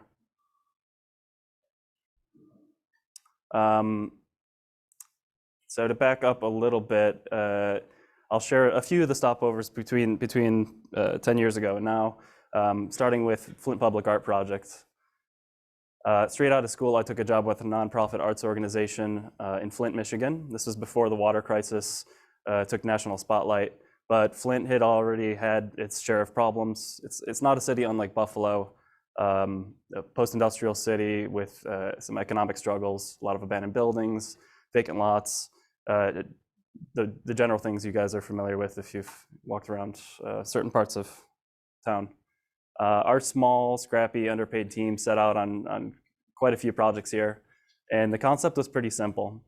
We wanted to use art and architecture as a catalyst for mobilizing the community and the local government to make Flint a better place to live.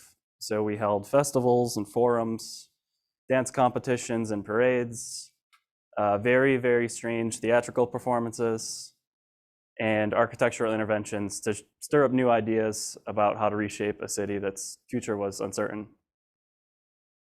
This all culminated with a week-long festival of lights, music, workshops, and performances hosted at a pretty unusual venue, which is this 60-acre plot of concrete, a former Chevy plant that in the past hosted about 8,000 employees, and just a stone's throw from downtown Flint, Michigan.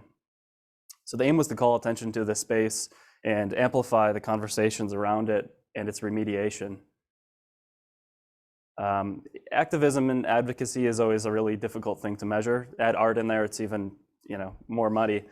But within a few years of our work, serious talks around bioremediation to decontaminate and reclaim the site were in the works. And today it's called Chevy Commons and hosts a sprawling park. The next couple I'm going to skip over pretty quickly, but each one was still really unique and important to me. A few of you may be familiar with earthships. These are essentially radical, off-the-grid, sustainable buildings. So they're made largely from tires filled with rammed earth, wood, bottles, and cans, really anything one can get their hands on in bulk. And then using passive solar strategies with really intelligent but still pretty low-tech HVAC systems. These are totally off the grid. You can be a place like New Mexico where this is headquartered. It can drop to 20 below or be scorching hot in the summer, and these things are pretty much comfortable all year round. So if you ever have a chance to go out and volunteer there for a month like I did, highly, highly recommend it. I didn't put the name of this architecture firm because I didn't like my boss. But it was in Baltimore. This was a decision I made when I was too broke to continue doing whatever I was doing, and worked on more conventional architecture projects. I describe this part of my life as fine. It was actually an interesting mix of residential and mixed use projects, some adaptive reuse, which I was really keen on. And the work I thought we were actually doing was pretty beautiful without being, in your face kind of swoopy design stuff you sometimes get looped into in architecture school. I genuinely love Baltimore as a city. It's a really wonderful, wonderful place. And I learned a lot about how a building goes together and how to communicate that to builders, contractors, developers. And although I've actually largely stepped away from architecture for recent years, this gave me a lot of structure and confidence to tackle other things I was interested in. But again, my boss being the way he was, I eventually found myself wanting to go back into nonprofit work. So in 2016, I connected with a Scotsman who had organized a few volunteer-led design build projects, mostly in Africa, but in other parts of the world as well. We got to know each other a bit and decided to start an architecture and construction company based out of Nairobi, Kenya, with a focus on projects for the common good. That meant healthcare, education, housing. We'd use local materials and involve the community as much as possible. And also tried to tip the scales on gender equity. Most of our construction sites included between 30 and 50% women. And before I go into a couple projects, I just want to preface this. There are huge swaths of Africa which are underdeveloped, don't have access to electricity, clean water, that kind of thing. The mud hut typology that many people like to paint it as. But you will see a bit of that because a couple of these projects are very rural, but I just want to, insist that there's also modern cities with universities, advanced medical facilities, movie theaters, the works. So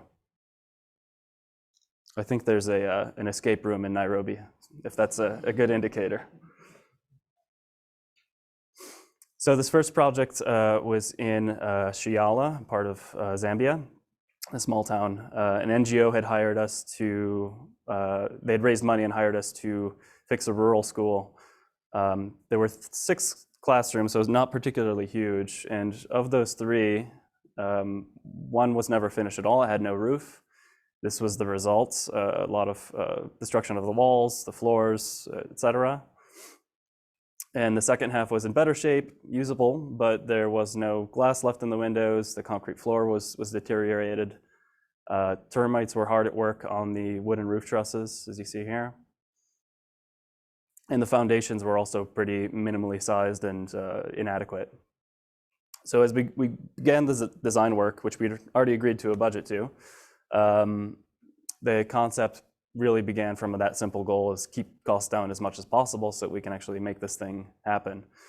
Our response to that was, okay, let's eliminate any additional weight from this roof. So if we're replacing that roof structure, we need to keep it away from the building. So the response was to create a superstructure around those existing shells using secondhand steel drums that we found in a nearby town. We had a structural engineer to kind of give us their blessing to turn these into 2-foot diameter massive columns filled with rammed earth. So the drums act as a permanent formwork. They protect the rammed earth from water as well, which is always an issue with that material, and at least to some degree a tensile reinforcement for those columns. So these get stacked up and welded together, 4 to 5 pieces tall. And you might recognize this man. I'm not sure. Anybody? How about now?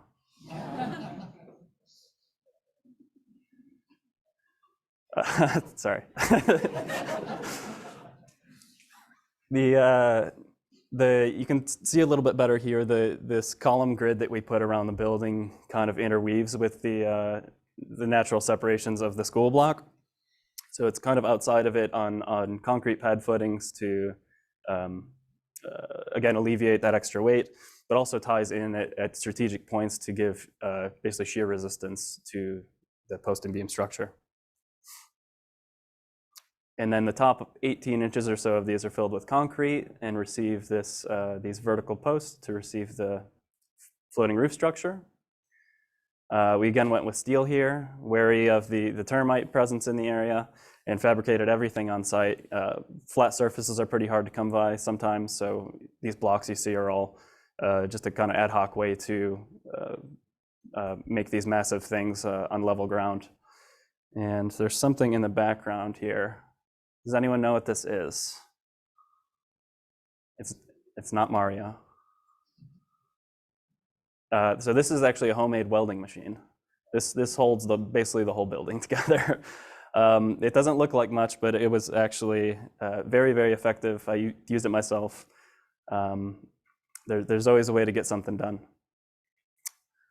Outside of that metalwork, all construction was done without power tools, without machinery. It was important for us to not only stay within budget, but have a means of construction for maintenance, which is accessible to the local community, which isn't going to be budget restrictive in the future. And we ended up with something pretty great here. So this is the roof structure going on just before we started to add our final finishes and some color. This kind of renovation qualified the school to be recognized by the Zambian Ministry of Education, which basically allowed them access to additional funding, qualified, better educated teachers. And so, all the colors and geometries aside, that's definitely the most important thing. But we were pretty happy with how it came out as well. So that was 2016. That was the first project I did start to finish over there. Over the next 4 years, we grew the team to about 30 people. And I'll just give you a quick taste of a couple other projects: a school for girls in Sierra Leone, a missionary campus in Kenya as well. And this isn't a photo of the project, so I don't know if you can see very well. This is the worst time of my life. This is a human manure processing facility we did, and also a fly farm. So they basically grew larvae for animal feed. So this is my workstation on a daily basis for several months.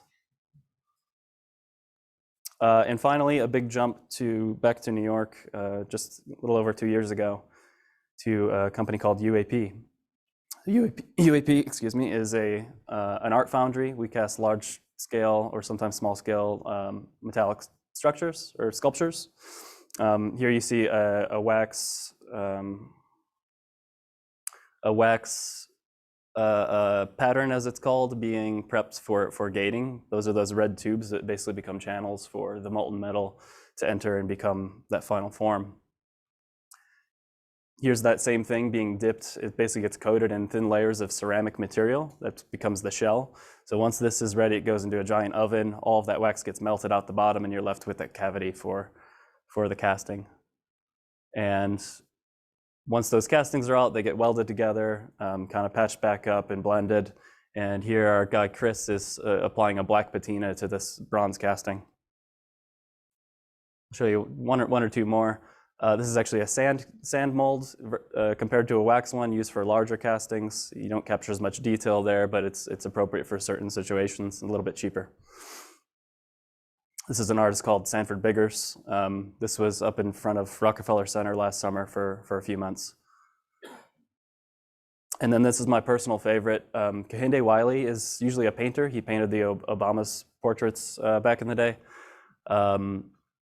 So he made this statue of a black man on a horse with Nikes, dreads, and a hoodie, and it replaced a Confederate statue in Virginia. And then a very quick shout out just to a couple of the craftspeople who make these incredible things happen, but are constantly under-recognized. This is Salvador Guzman. He's got the best hair at our workshop. He's just a really pleasant, wonderful person to work with and just gets everything done. And then In-Soon Kim is a South Korean immigrant. She's in her 50s. The first time I met her, she had bright blue hair, really tiny, but commanding voice. And, she's someone who's put together Jeff Koons' work. There's so many invisible driving forces behind all the things that we really admire as architects or just as citizens. So it's I think important to recognize and give credit to the people behind the scenes here. Finally, UB. This was something I was told once as an architecture student. I don't think this person's in the room today. I've been looking. I put together a model and some drawings. You know, was up all night, really proud that something finally clicked for me, and it looks really good. And he just stood at my desk for about a full minute in silence, and then this was the response. So, you know, it was a frustrating experience at times. I didn't get it. I'm still not sure I get it. But I've come to interpret this as, you know, take some risks, don't get too much in your comfort bubble, and just get out and experience the world. So that's my time. Thank you, Andrew.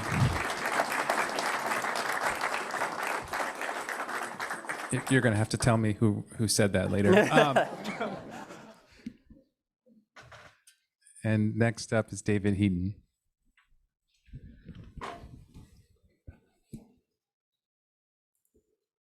Just lower that a little bit.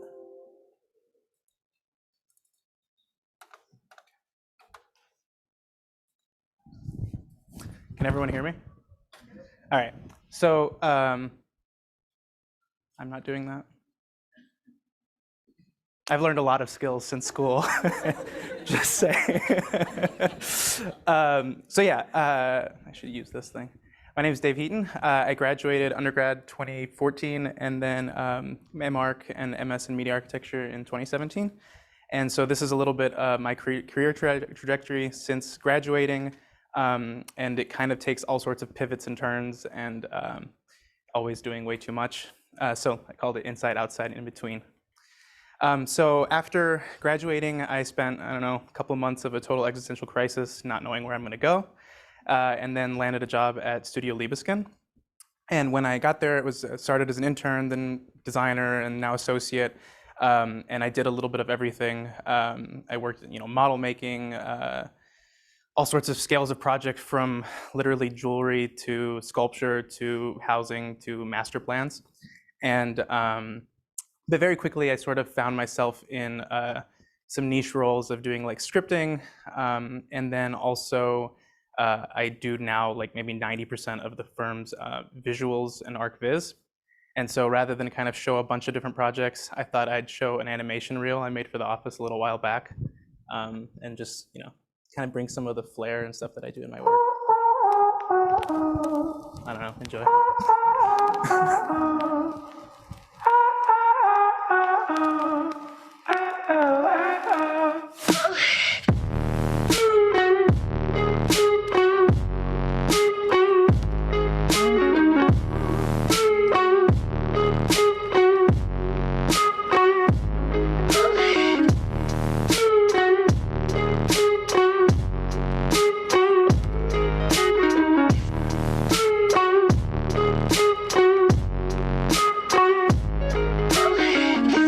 Cast me far away, play these little games, acting all okay, today. Cast me far away, play these little games, acting all okay, today.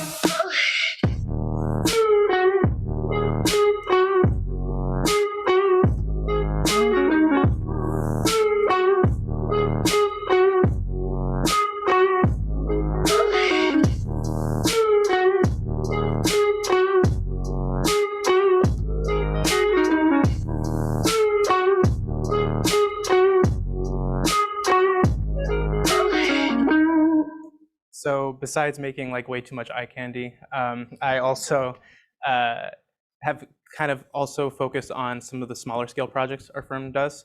And two of the projects that I'm going to show today are exhibitions that I kind of started from concept to design as like lead, which is kind of cool. And the two of them were sister exhibitions in Dresden, Germany, and Moscow, Russia, before they fucked up the world.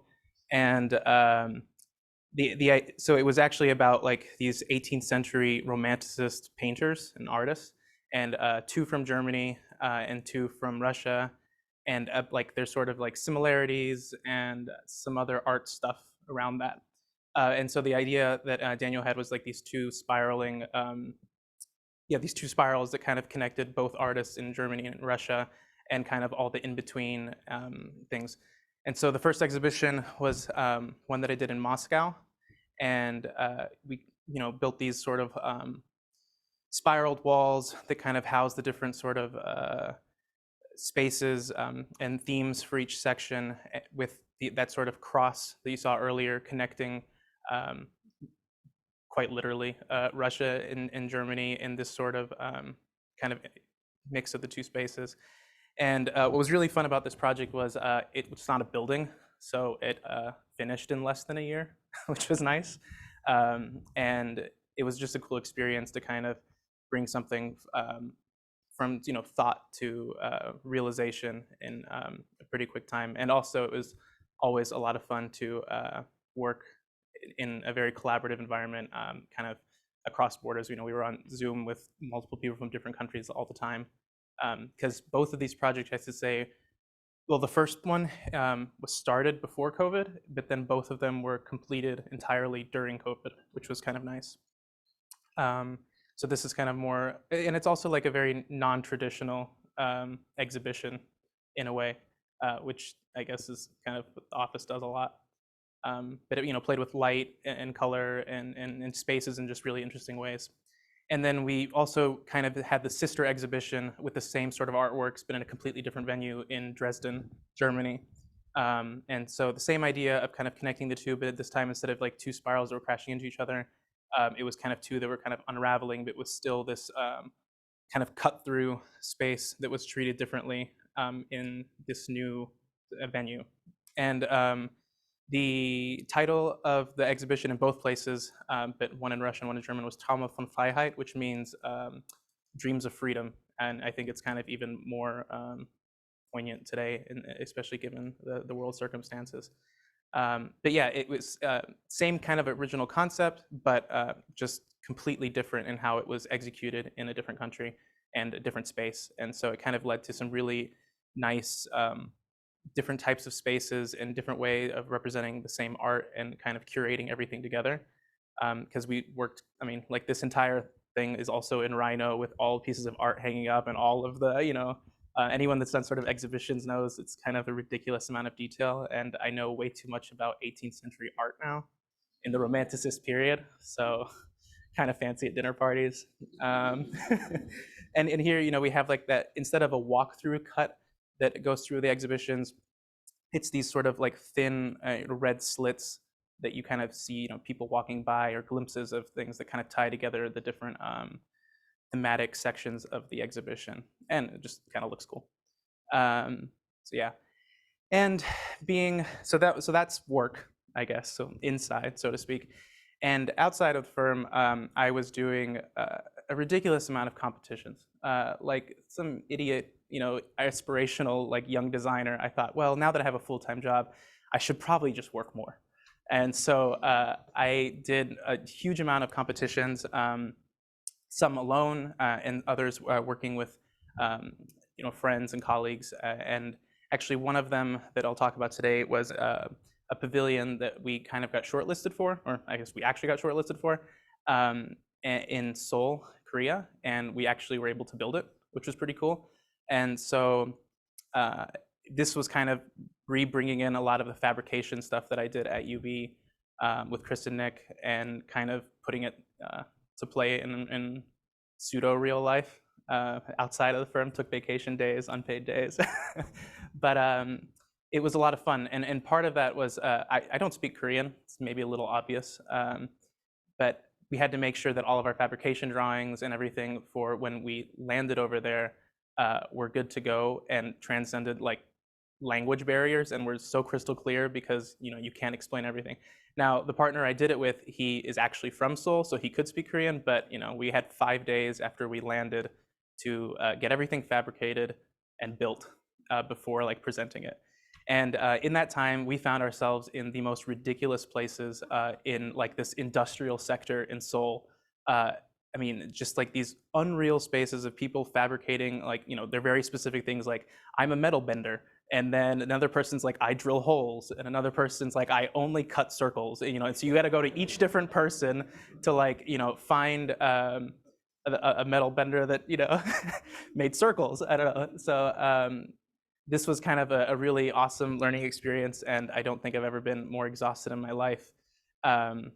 Which is kind of hard to say after school, really.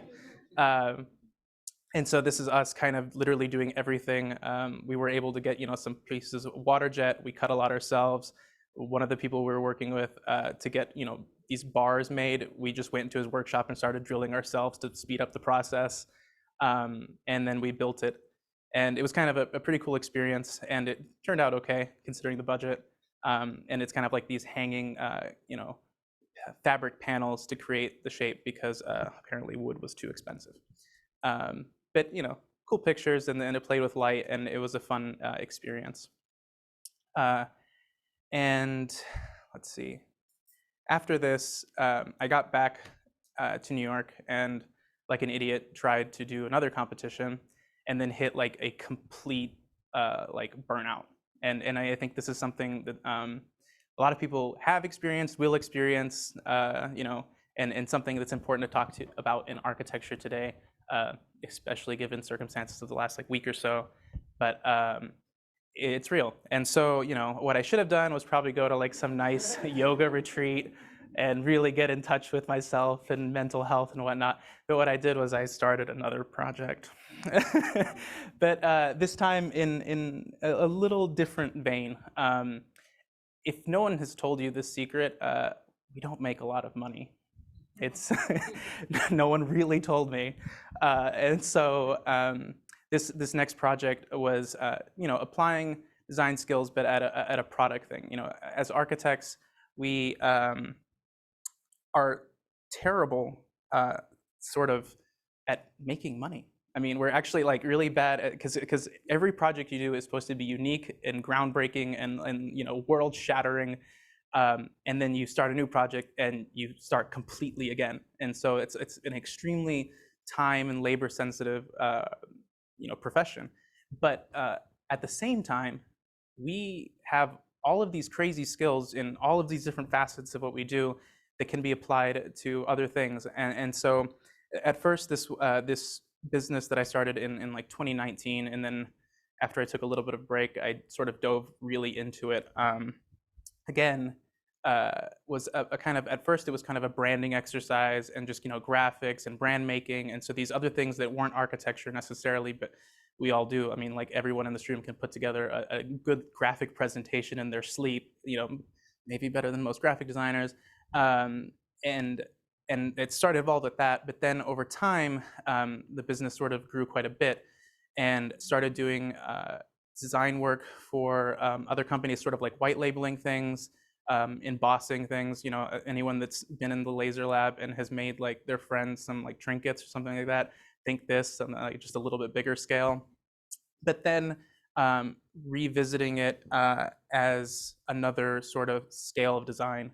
And what ended up happening was started, you know, seeing product design as a real thing and bringing products to life completely from scratch. And at first, the first one I did was I collaborated with a local photographer on creating just a really nice camera backpack, a handmade leather one, and actually brought that product to life and, you know, sell it regularly and all that stuff.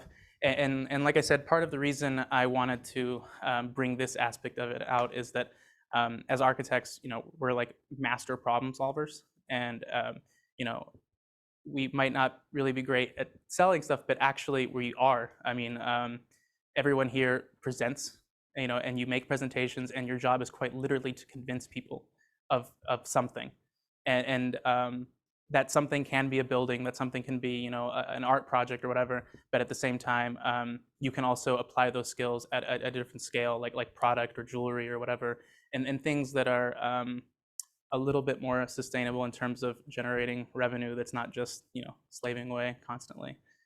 So this is kind of a lot of what I do right now, besides working at the firm. So just a different type of balance. But I think, who said it earlier today? Rana, I think, said something about like the why of what you do things, or so we might be working a lot on different types of projects, but if you're really finding a different outlet or an enjoyment or like a source of joy in a different aspect of your design work, yeah, it can take a bunch of different forms. So yeah, that's it. Thanks.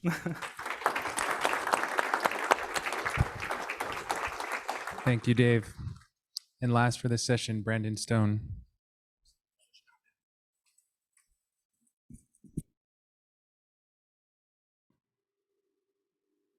All right. Hopefully you can all hear me. Good? Okay. As I'm getting set up here, I guess I'll say those are some tough shoes to follow in. And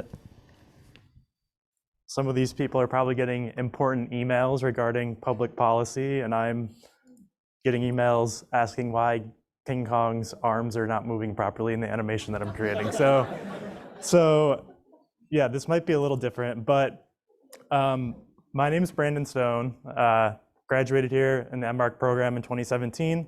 I'm a senior environment and technical 3D artist for a company called Cosm. But I kind of want to take a step back to sort of tell you guys where I come from and how UB influenced my life for the better, and then where that sort of led to. So you're going to see a montage here of some pretty terrible renderings and hopefully a couple good renderings. If this wants to play, there we go. And all of this sort of spawns back in 2004 when some of our panelists were graduating, but I was 13 years old in, middle school, watching Lord of the Rings and being amazed at how film was produced. I've always loved film. I've always been super into it. After Lord of the Rings came out, they released like this 2-hour-long making of video where they showed the entire process of building all the sets. And I was like, okay, like I want to do this, but I don't know how. So all throughout high school, thinking of ways that I could sort of get into that industry or at least attain something close to that, and just thinking about architecture in the back of my mind, and thinking about, if I can't end up working on movies, what is the closest thing to that? Building out, physical space that people can use and not just be consumed for entertainment. So when I graduated, I started off as sort of in the traditional sort of architectural career path, working as an architectural designer in Syracuse. I worked at a company called King for 2 years, where I worked and developed these renderings. All of these renderings were done outside of work. During the day, I was an architectural designer working on healthcare buildings and higher education buildings.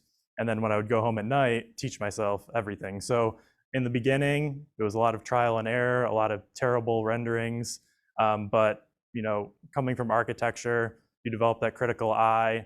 I became sort of my own worst critic. So in this image in particular, in the following image, starting off with a rendering that looks, kind of bad, and just working at it overnight, keep working, iterating to create a rendering that, I was happy with. And all of this was in service to the end goal, which was ultimately not to work as an architectural designer, but to work on film or games or some sort of interactive experience or a job that involves interactivity in a way that movies don't particularly employ right now. So this is an example again, and you can see as I start to build up and as this sort of slideshow of images builds up, they sort of build up in complexity as well. So before 2020, the 3 years after graduation, I was literally taking the projects I was working on, going home, taking the SketchUp model, taking the Rhino model, and rendering it, and learning how to use that rendering software, essentially building a curriculum for myself. So, you have all your project syllabi, you have your project statements that your professors give you. I literally created an outline for myself. Okay, December to January, I'm going to learn this particular piece of software. building out an entire year's worth of curriculum, for lack of a better term, for myself, to be able to build up the skills required to enter into the profession of, game design or movie production design. And along the way, there's a lot of roadblocks. And again, like I said, I had to be my own worst critic, because you can always stop. You can always say, yes, this is good enough. But, the world keeps moving, technology keeps growing, imagery gets better and better. And so I wanted to keep pushing myself forward. Luckily, my wife, who also graduated from UB, was studying for AREs. So every night she'd go home and study, and I would do this all night, every night. So I'm glad that I had someone that was pretty supportive. Well, guess who knows if she was supportive. Now she's passed, so I probably won't be able to do this all night anymore. But no, just having a good support system there, and preparing yourself throughout school. So when I was in grad school, I entered into the Situated Technologies Graduate Research Group, and it was super informative in regard to all of the emerging technology that could be used in different ways. So within Situated Technology, we were sort of introduced to code and virtual reality, which at this point, is becoming a little bit more commonplace. But how do you take the knowledge or the ideas behind what you're learning in school and apply it into the real world? And it's all about asking questions, and all about being aware that you're not the expert in everything, and that if you ask a stupid question, it's not stupid. Like, most people don't ask questions, so you can get ahead just by asking the simplest of questions, whether it's a technical question or a question about design. It goes a long way for yourself and for the people that you're working with. So this, everything that you've seen before this point has been pretty much static renderings, using the software that we all know, Rhino, SketchUp, V-Ray. And in 2020, I always had it in the back of my mind, but in 2020, I became interested in real-time rendering. So building out essentially video games in real time that I can walk around in and not have to wait 20 hours for a rendering to finish. So this was the first project that was actually used in the context of an office that I was working for, where we were hired to create a real-time rendering. And then after I created that real-time rendering, started to become super into Unreal Engine. That's the application we're using here, or I was using here. And pretty much, again, creating a schedule for myself and realizing, like, okay, if I'm 27 and I'm married, how many more years do I have to do this sort of stuff on my free time before life gets in the way? And so I kind of set out, I guess, a 3-year plan by 30 to get out of the architectural industry and sort of sidestep into an adjacent career, which yes, is very random and interesting. So all of this stuff that you're seeing, again, is stuff that I did on my own free time, but it might not look great, but it all serves a purpose in that it builds up and culminates into something. And so it's taking, aspects. So in that previous video, like water simulation or lava simulation exploding, that I could apply to water, or building out environments. You may have seen like that mountainous scene, learning how to use the software to build out those large scale environments, and then culminating into this project where I built everything from scratch. So the vegetation, the terrain, all of the textures, water, sky, built all of it out in Unreal Engine over the course of like 3 months, and created a video out of it, which you'll see in a second. And this sort of rigor, I should say, along the way, I had been trying to find resources or people that I could reach out to talk about this sort of stuff. And I got lucky in that I kind of stalked every single movie production house, in America, and found one where someone from the UB architecture program graduated in the 80s, and now he's a director at one of these production studios. I went on like a reverse email engine, searched his name, came up with a random Gmail email and emailed him and asked him like, hey, how do I get into this? And he was gracious enough to, respond back to me a couple of times with, paragraphs of like, this is what you should do, this is what you shouldn't bother doing. And so he said, create a demo reel with a car driving through a cool environment. And that's what I did. And that's actually what landed me the job at COSM. So I started at COSM around 8 months ago. COSM sort of a conglomerate of a bunch of older companies. The predominant company was one that created all of the planetariums that you'll see in all the science museums. They develop, from scratch, all of the support, like structure, the projection surface, and the projectors themselves. They've taken that projection technology and now they're creating a gigantic dome, and that's what you're seeing here in the section with LED panels. So it's an 8K, 40-foot tall by 60-foot wide hemispherical dome. And here you can kind of see a sort of front elevation of what it would look like if you're displaying content on it. And here in these images, you can see that you can start to transport people to areas around the globe, or in the instance in the middle picture on the bottom, you could be doing yoga in a space that sort of simulates or emulates, I guess, a snowy forest. I don't know why you want to do yoga there, but you can just transport people. We call it VR without the headset, because when you sit in front of this thing, it's the only thing that you see. And it's so high fidelity that it's not like just sitting, a foot away from your TV screen. It's almost indistinguishable from real life. And it simulates the lighting conditions of, real world. So if you're outside, the space is bright enough to be as if you were outside.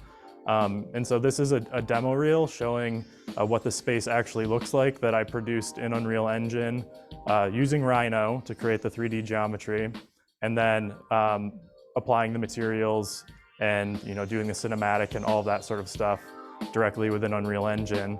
And so after we sort of move through here, I just want to show you sort of a live demo of what I'm doing.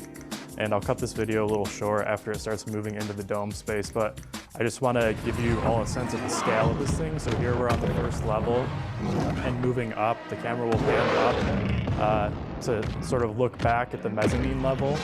And you can understand here with that little, animated person at the bottom, like you're hard to see, but the size of this thing in comparison to like your average movie theater screen, which this thing's like triple the size of.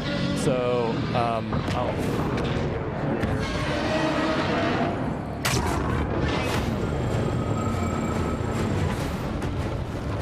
yeah, so this is what I'm talking about with King Kong. So we had a client come in and they're like, hey, we want you to take the King Kong movie and upscale it to 8K and show it on the dome. And we're like, okay, we can do that easily, but what else can we show? And so I created an experience inside the lobby where King Kong and Godzilla were sort of fighting each other. And so I'll pause this here because this is what I'm going to show in the demo. But since this is a game engine, I build everything from scratch. So you load up a game, you have your settings menu, and you have a menu where you can tweak and change a bunch of stuff. So let me hit play here, grab my controller. And super professional. This is what we use to show all the clients. We're like, yeah, we're just using a game controller.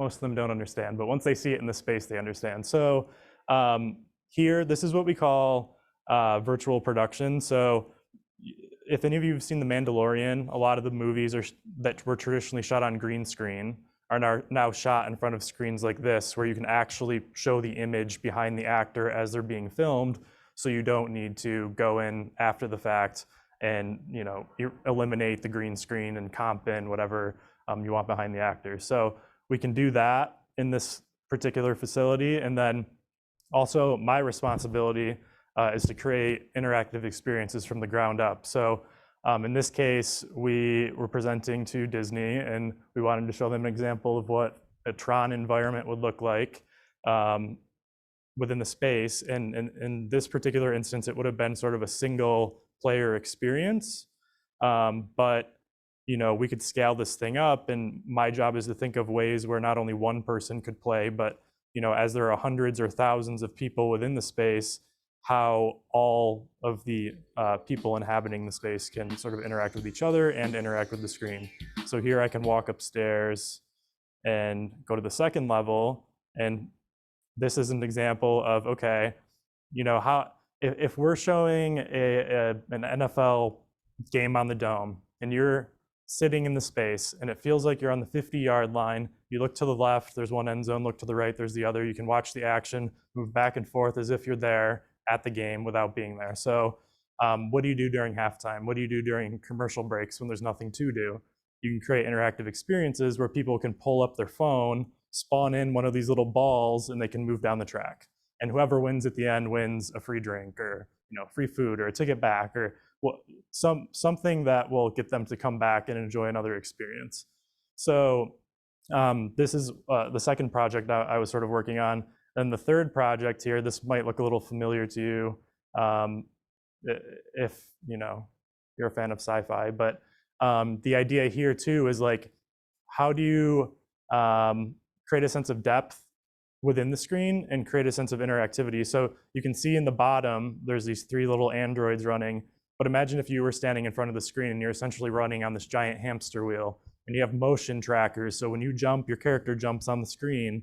And to think about how those interactive elements can be experienced by people not only playing the game, but people that are watching others play the game.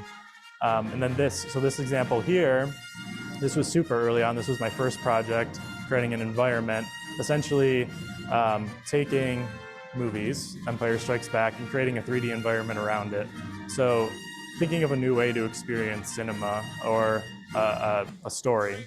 And so I'm kind of jumping around here, but having a scene where Chewie and Han are talking and you actually being in the bay, and you can kind of see Chewie on the left-hand side there, welding, and Princess Leia and C-3PO are down there, and she's kind of yelling at him. So creating these sort of unique environments nobody's ever seen before.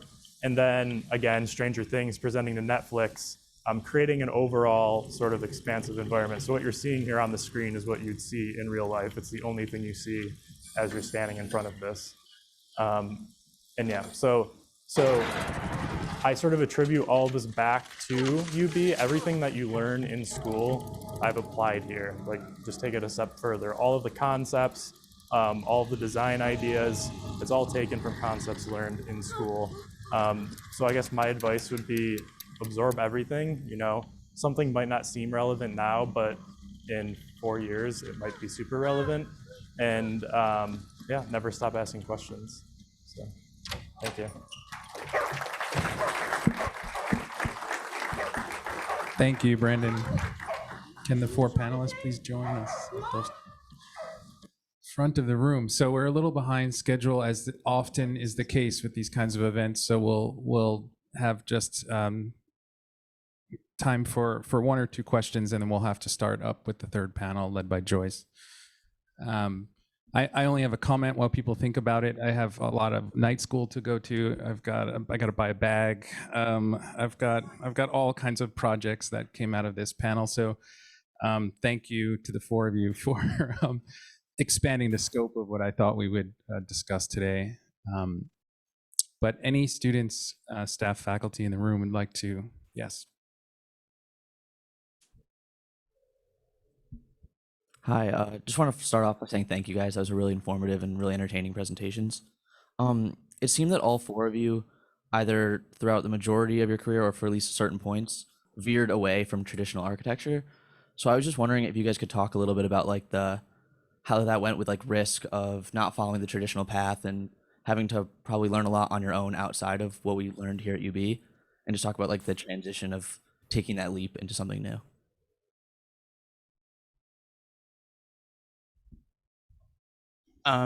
Sorry. I guess for me, I still kind of juggle between those 2 worlds.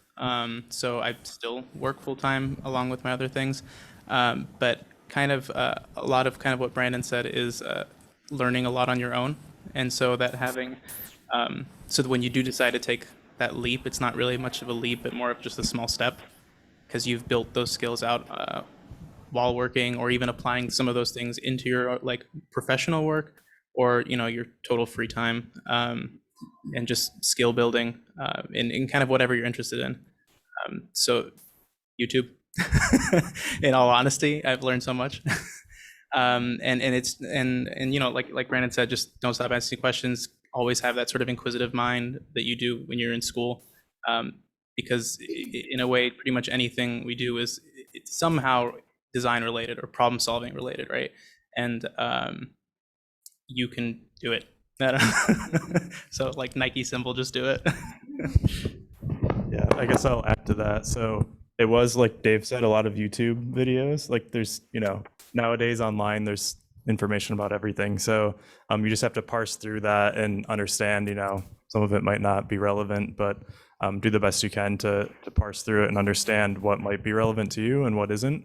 And then it's also, again, what Dave said, a lot of late nights, but, you have to put in the time to, get the end result that you want. So whether it's, it's entirely possible to do this stuff, at work if you push for it and if you're an advocate for it. And, in a lot of architecture firms, they have like these committees or these little, subgroups of people who are responsible for either leading like architectural rendering in the office or doing, particular, maybe like a business development type committee or these different subsets of people who are interested in doing different things. And when I was at King and King, that was something that we leaned heavy into. So,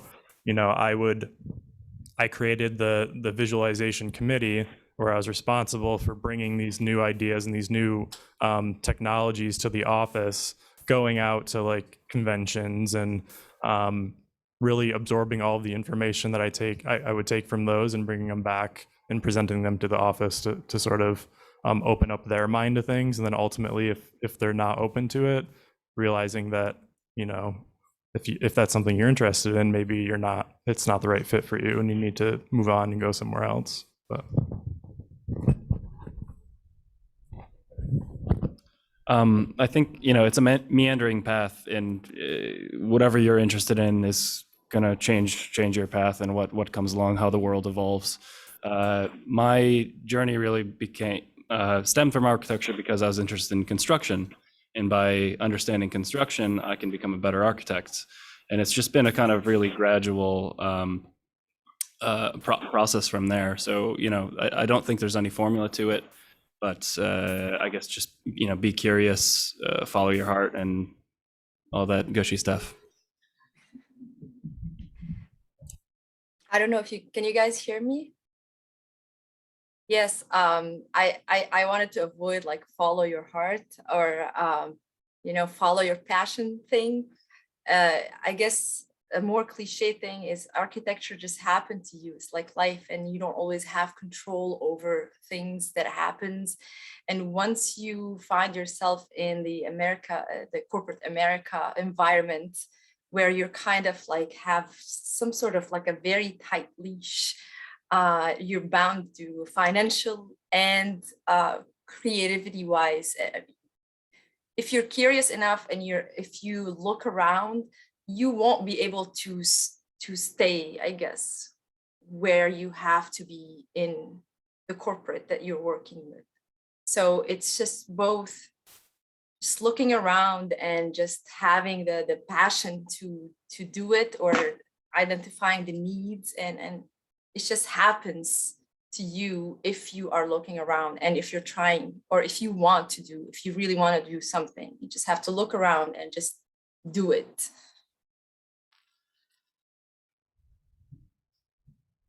We've got time for one more.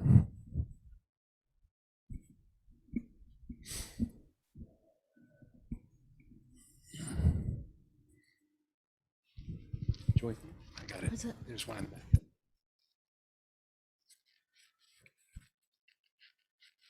He's running. We're very short on time.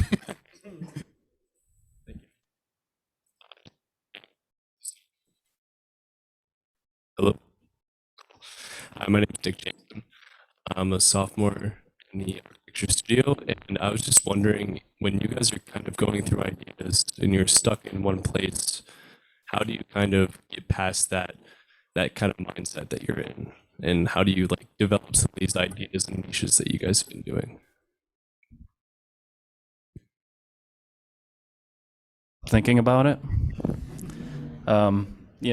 This question came up in another form, I think, on the last panel of where do you find your joy, or how do you find peace with when you're working with really sensitive things or things that give you anxiety or stress. And I think, yeah, finding those alternative mediums for you to get away, whether that's family, sports, cooking, it could really be anything. It's up to you to find your own, outlets. But take some time from it. It's a really simple thing, but that's, I think, the only one that works. Yeah, I'd say that, but you also need to, for me, like my outlet is to hike or go out, and enjoy nature. But then when you're designing environments all day, you start to think about, oh, look at the real life water. How can I look at how the waves move? How could I simulate that in my software? So you need to have a separation between, what you're doing, work-life balance, and sort of realize that, some of your ideas are probably not going to come while you're sitting there at your computer with your pen and paper. They're going to come at the random times when you're doing other things. So, I'd say try to live a stress-free life. Yeah, okay. Yeah, I would piggyback up on that and say find a hobby. I don't know. Netflix is cool too, but don't just work. Sometimes your passion project is a lot of work, but I would find other mediums of whether it's like self-expression or, as Andrew said, like stop caring a little bit. Not like all the way, but like learn to like separate some of that of like absolute perfectionism that you have in school on everything, and then kind of know when to apply that and kind of when to say that's good enough for this, and I can do something that maybe I enjoy. I don't know, make dinner, like a little bit of everything. I'm trying to think. Some of the most of the ideas that came through, it was through that I was forced to drive from Buffalo to Detroit every week, back and forth. And through those like road trips, like mind-numbing road trips, is where all the, like an idea would come. And then I would just, either voice record myself of what I'm thinking about, or when I arrive, I would type it down. And I had my husband at a time, like my husband was working in Detroit, and I would drive, and I had a baby, and it was a chaos. And I didn't have time to do anything. I was working full time with the baby, 2 years old, by myself in Buffalo. My husband is in Detroit, and it's just all was like, I don't want the baby to stop me. I don't want this thing to stop me. And I was just like, thinking about it continuously during very long road trips. And it's just like one thing led to another, and it's just everything when you think about it and keep thinking and keep doing one teeny tiny hair towards the thing that you think you like, even if it has to be thinking about it once daily. I think if it's the right thing, then it will happen. If it's not the right thing, then you will find the right thing. Thank you, Ayla, Andrew, Brandon, and David. Excellent work. Great, thank you, everybody. So just we are a little bit pressed for time because we have the exhibition opening at 5 or 5:15. So for the last panel, we're actually going to take a much quicker break. We're going to take literally a 2-minute break. We're going to get started at 4:05.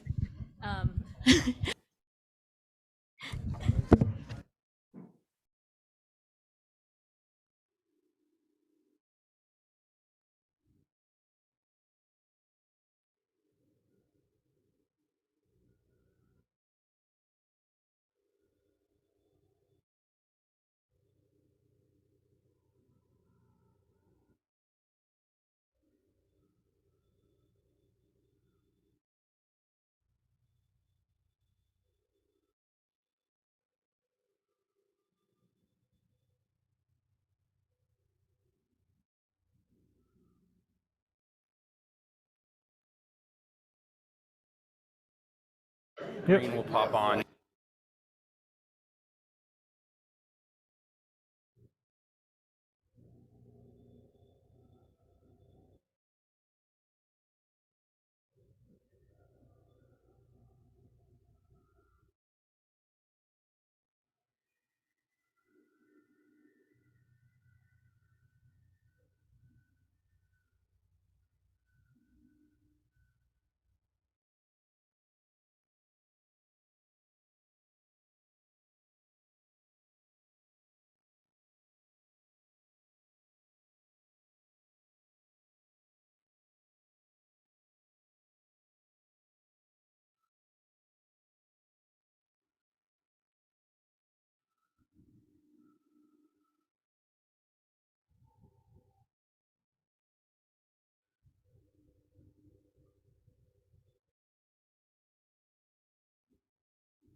All right, we're going to get started again. Thanks for bearing with our rapid schedule. Okay, shh. Great, so we'll start off with Joey Swerdlin. Great. Thank you so much for the invitation. Thank you to Sydney's mom for organizing this. It's really special to be able to be a part of this symposium in this way, honoring Sydney's memory and her super bright smile. I didn't think about it, but clearly she was helping me put this together because I use purple for my background. And here we are. So my name is Joey. I'm going to tell you about what I've been up to for the last 14 years. So I was at Buffalo from 2008 to 2013. I took an extra year. After my first semester, I wasn't sure what I wanted to do. I took what I've been calling a sabbatical, came back into architecture after that period, and kind of continued on doing all of the things. After I graduated, I moved to New York. I did an internship at Storefront for Art and Architecture. This was an unpaid internship, which I strongly advocate against. Even at the time, I hope that they have changed their policies at this point to compensate for the workers that work for them. And so, but during that, I was constantly looking for work. Everyone that came into the gallery, I was asking if they needed anything. And I happened to come upon the folks at Morpholio, and so that summer I also did an internship. I came back to Buffalo, worked with Joyce, worked with Omar and Laura, who have moved on, and was also working with Ludovico Sentis, who was the Banham Fellow at the time, on various projects. And so during this time of between undergrad and grad, I was really just interested in exploring architecture in as many settings and as many ways as possible, because I knew that I wanted to go back to graduate school and study architecture, but I also knew that I was very green in the field and just wanted to gain more experience and understand the many different ways that architecture could be practiced. So I was in Europe for a bit, back in New York, and eventually came to do grad school at MIT. Had a lot of wonderful experiences there, meeting people. I was able to start a collaborative called Group Project, which is an architecture and urban planning collaborative, which I'll talk about a little bit more. Came back to New York, came to Buffalo to teach, have taught a few other times since then. And so I now have a kind of multifaceted practice of sorts where I work for Morpholio. During the day, I am doing other creative pursuits. Right now, it's a fixation on chairs, and then the practice with my friends in the architecture and design, or an urban design collaborative. And so I'll talk about how there are a few different threads that have pulled from Buffalo, my time in Buffalo, into these activities. So I've always, since my very first project in architecture school, which is this one right here, I was tasked by Joyce and Chris to find a few objects from my dorm room and create a container for them. I brought a thumb drive and a couple of pens and pencils and created this boxes of memory, as I called it, which was about this very idea of the convergence of the digital and the analog, which has played very directly into my work at Morpholio, where we are taking your basic drawing tools, trace paper, pencils, and finding ways to digitize those and to create workflows for architects and designers of all sorts to be able to bridge that gap. And that friction is something that we're constantly interested in. Even as we develop AR tools and tools with 3D models, we're always interested in that back and forth process. Another thread of interest has been alternative and advocate practice, which when I look back at, was very much rooted in working with Joyce.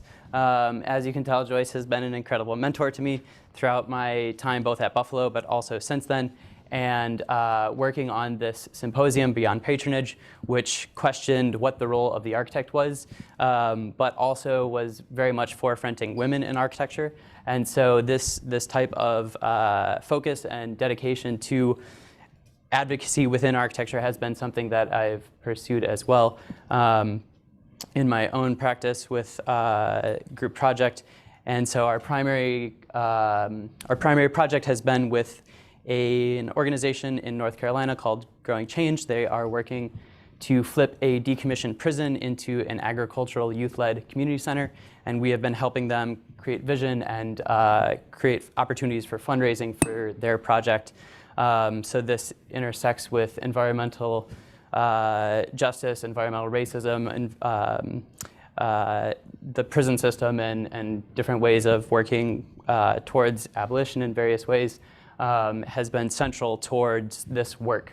In addition to that, we also, over the past couple of years, have expanded from just looking at Growing Change to looking at the entire network of collaborators and people that are doing work in this area around the prison and beyond. So we were looking at everything from black farmers that are millennials, my age, creating a farm, doing their thing, all the way through indigenous advocates in the area who are fighting for getting their land back.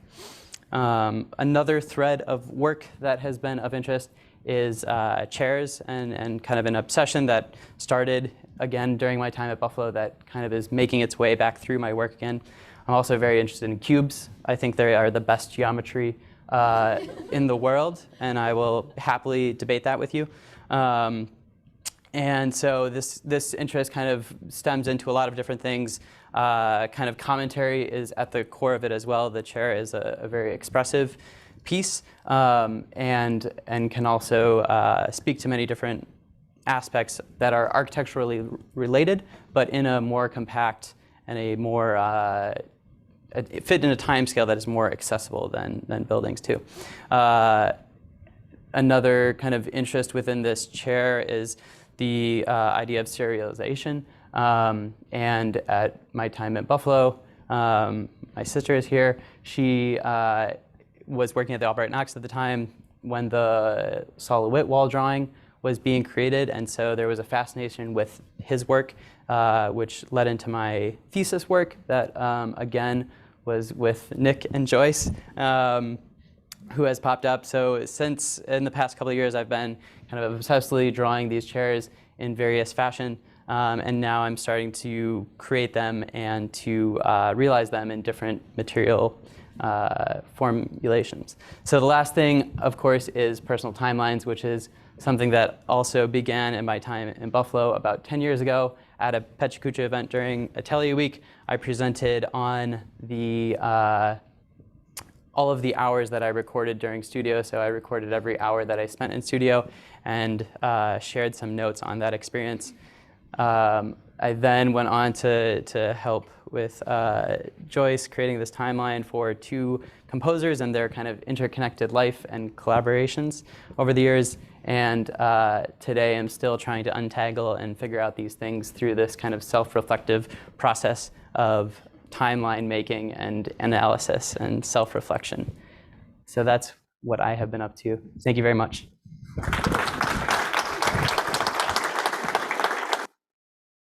Thank you. Next up is Albert Chao.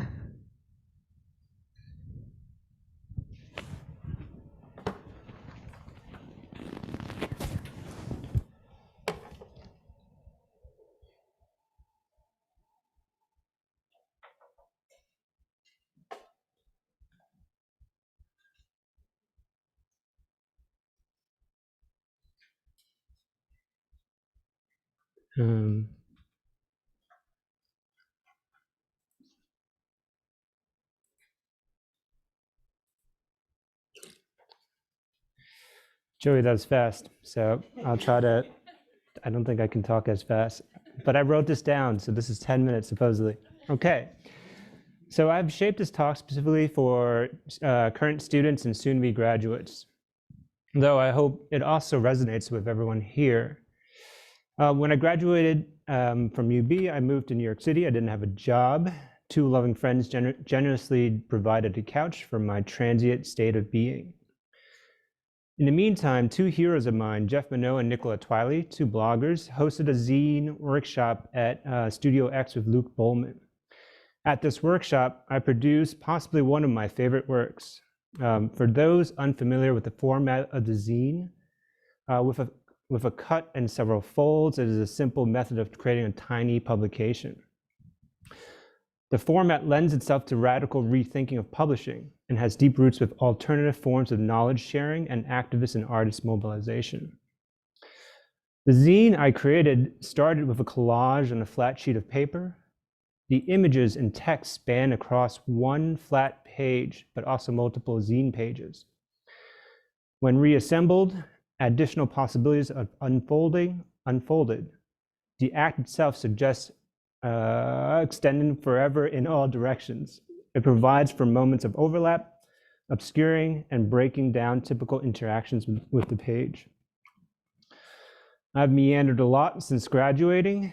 I have worked on a citizen science Kickstarter campaign. I was part of a Border Towns, a think tank in Toronto that explored issues and various scales of borders. And through this, I developed an alternative history of Niagara Falls through fabricating fragments of another world through a newspaper, snow globes, and a postcard.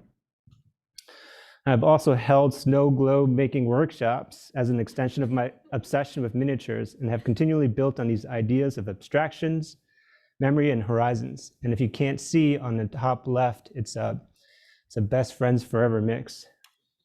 Okay. I have also worked on various scales of what you might consider more typical architecture. To give you a context in area square footage, the red here is the scale of Hayes Hall. The others are the scales of the other projects I've worked on. Why area square footages? Well, my first 2 years in, quote, typical practice was square footages over and over and over and over and over and over again. I may still be traumatized by this experience.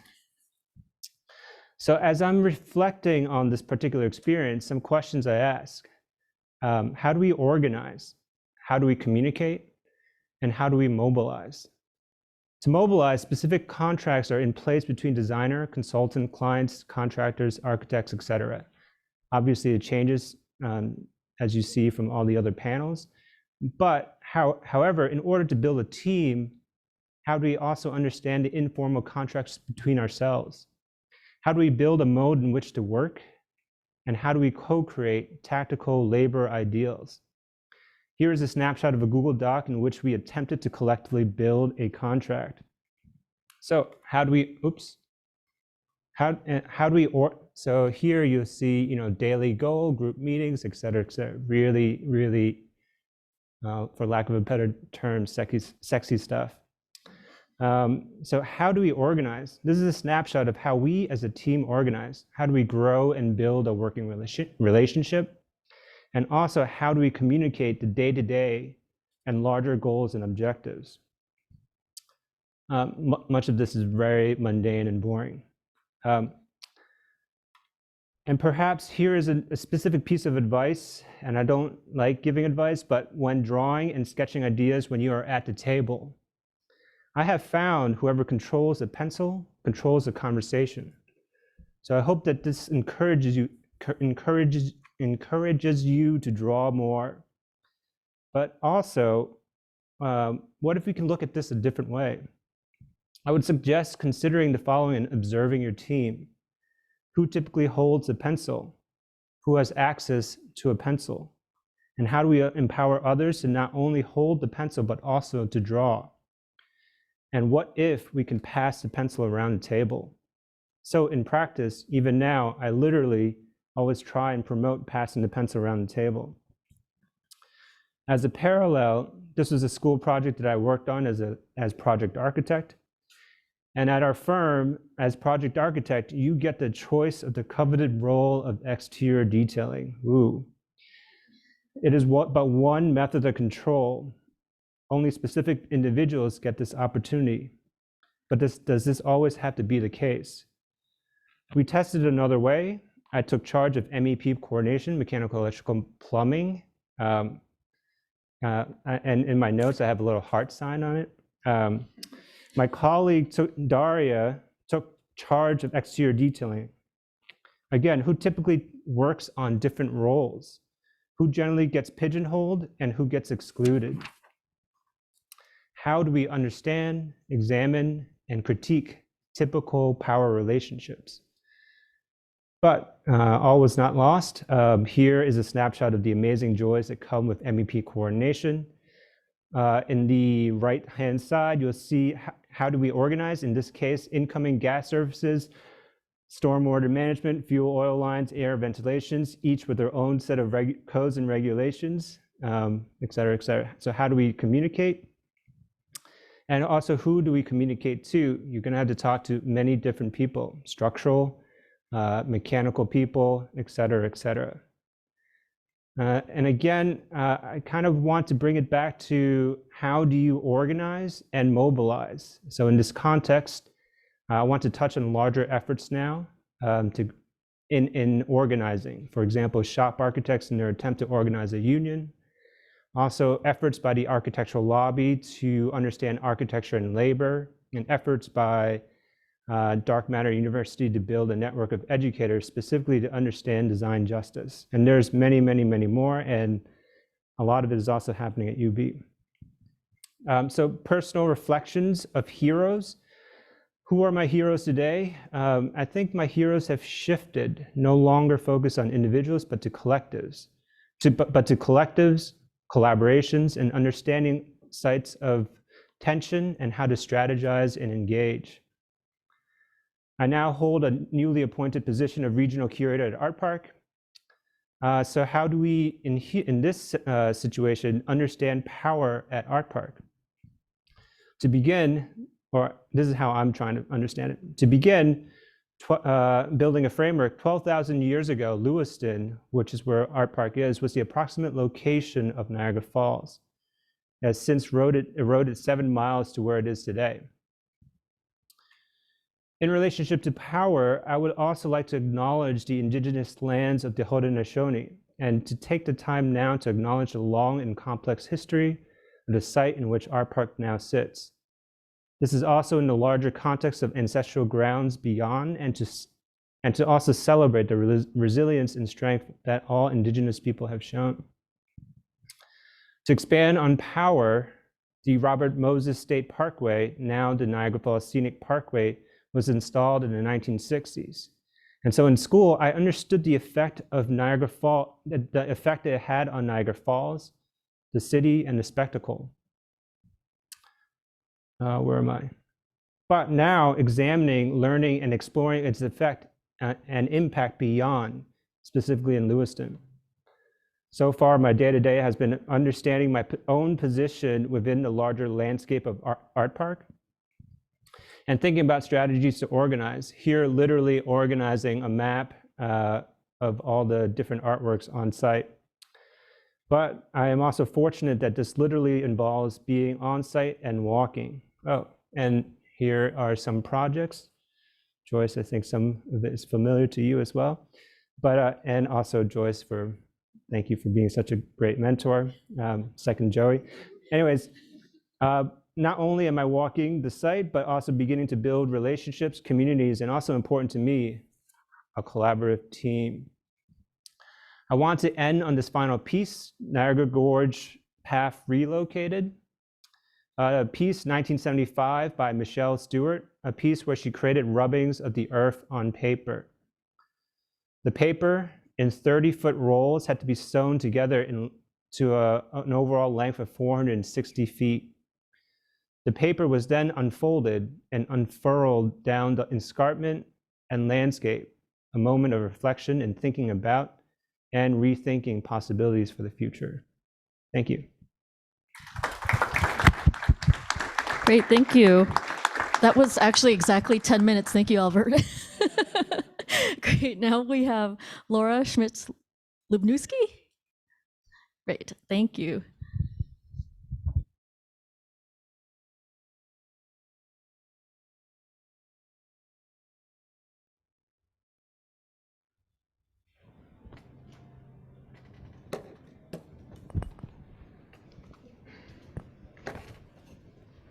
Hi, everybody. My name is Laura Lubniewski, and can you all hear me? Yeah, okay.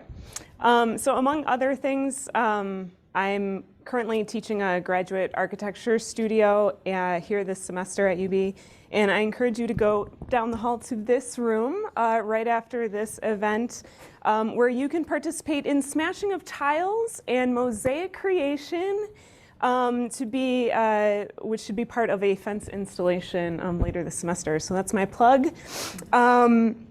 All right, this is a graphic timeline representation of the last 15 years of my career, starting in 2007 when I started the architecture program at UB through today. And what has occupied my time as it relates to education, licensing, work and practice, teaching, and building. I also, in my mind, classify my time by place, moving to Cambridge, Massachusetts to go to MIT for grad school, moving out to Colorado after graduation to live with my now husband, and then back to Buffalo because, well, we got too sunburnt in Colorado and it's really hard to breathe there. In 2020, I got my architect's license after kind of a long lead up there with exams and experience. This is something I think that 10-year-old Laura would be pretty proud of. I have also since learned how to spell architect. Upon reflection, some of the jobs I've had that at the time felt very inconsequential or unimportant ended up leading to other things in unexpected ways. For example, I was lifeguarding full-time after graduating UB because I couldn't get an architecture internship because at the time we were still recovering from the 2008 recession. I was kind of bitter about this. And but if I hadn't already been certified in CPR and first aid from lifeguarding, I wouldn't have applied for this job, which was probably the coolest 2 months of my life.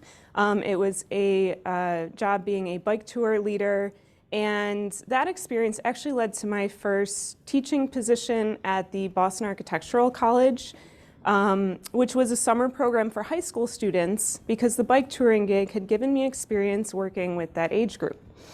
And that teaching experience was a first architectural job that led to other architecture jobs and teaching appointments.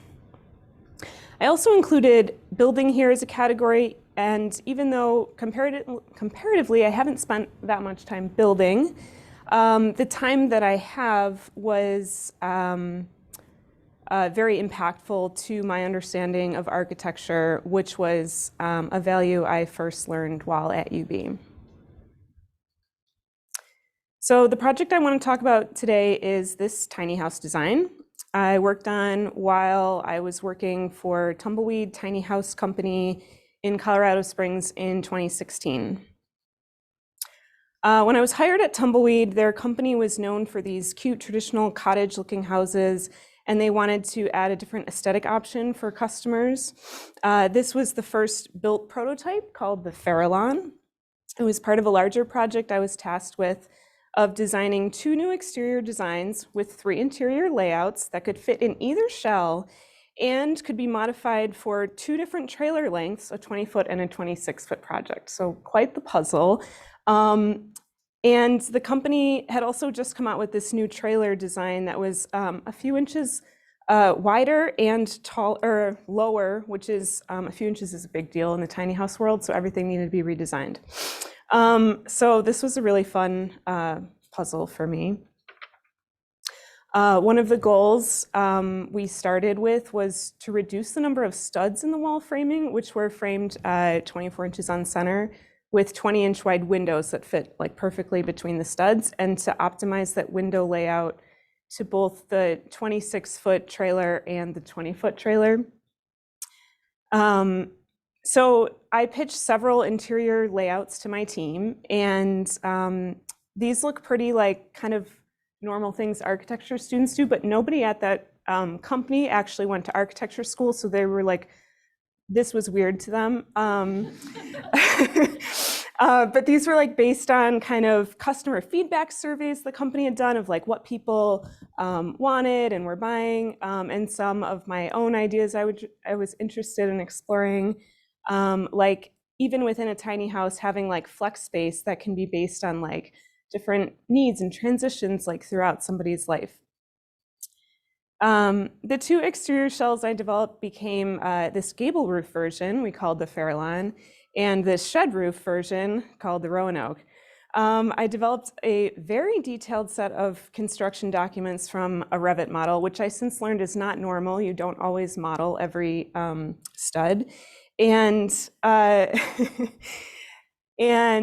while doing this, I got input and buy-in from the carpenters, plumbers, and electricians who would be building it, which is also not a normal thing and was actually really cool.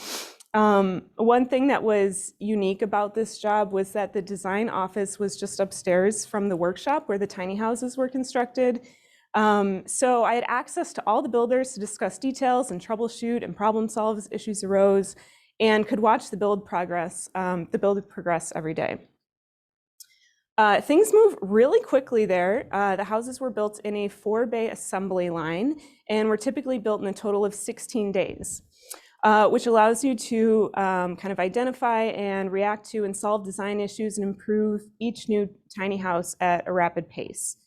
For context, the project I'm working on at Wendell has been going on for 2 years in construction document phase. So I learned a lot about what I didn't know in this project. A new vocabulary, how to pick out door handles, for example, how to pick out foam and upholstery for a custom seat cushion we made for the project, which is there. We started the design process, I think in January, with the goal to debut the built model in August at the 2016 Tiny House Jamboree, which was an industry trade show / festival with over 60,000 people attending throughout the weekend. That arrow is pointing to the Farallon. It was super gratifying to see my design built and lots of people touring through it. This was just a random guy I didn't know. He just wanted his picture with me. I also got to meet one of my idols, Dee Williams. She's like the grandmother of like the tiny house community, and she gave me a tour of her tiny house, which is seen here. Which was pretty special.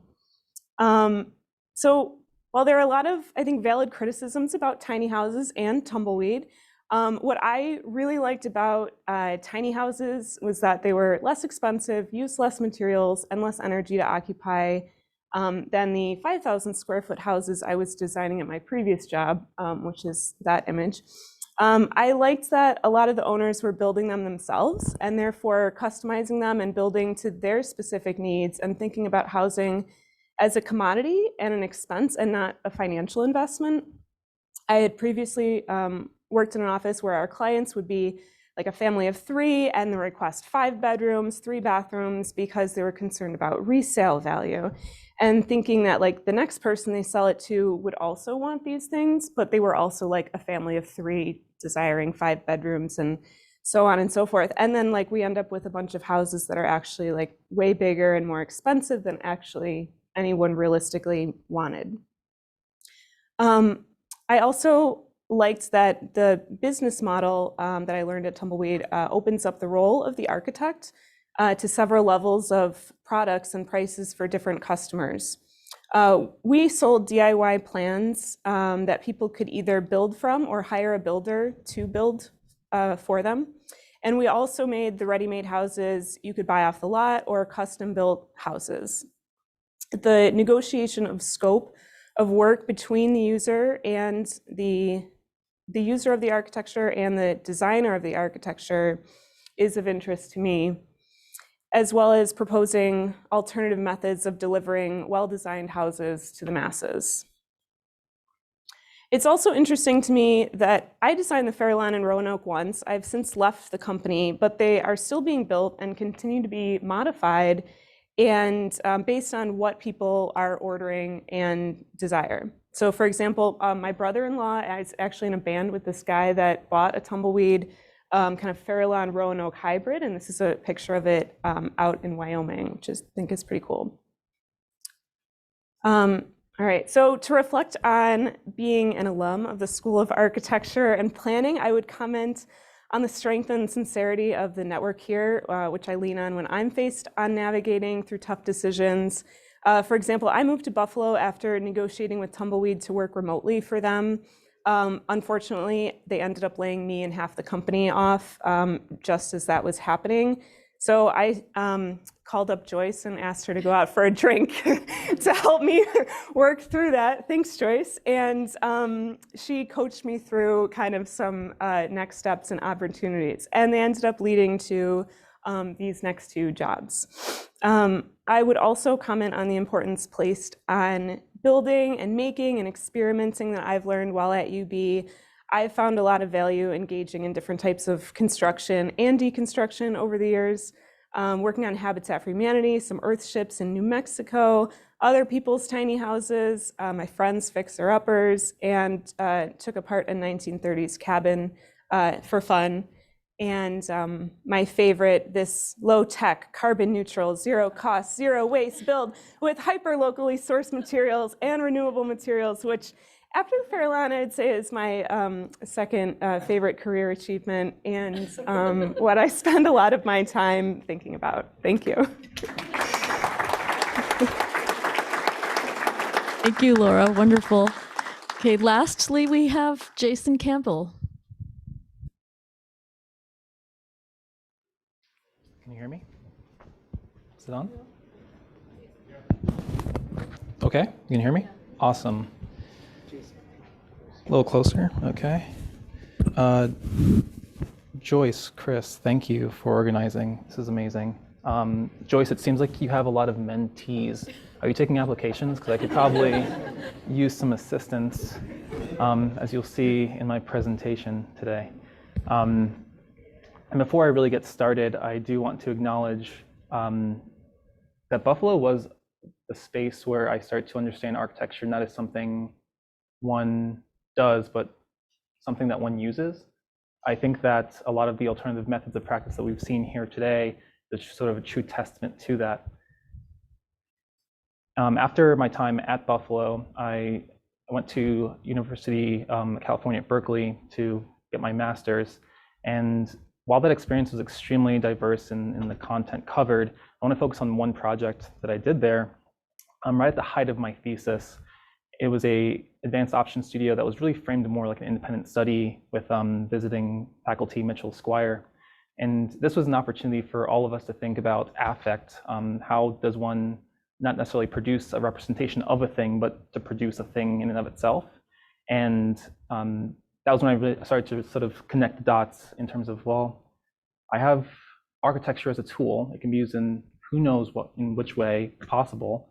And I'm not really sure how I want to engage with the public just yet. So perhaps I start to unpack this a little bit more to understand how I aim to sort of involve myself in the built environment.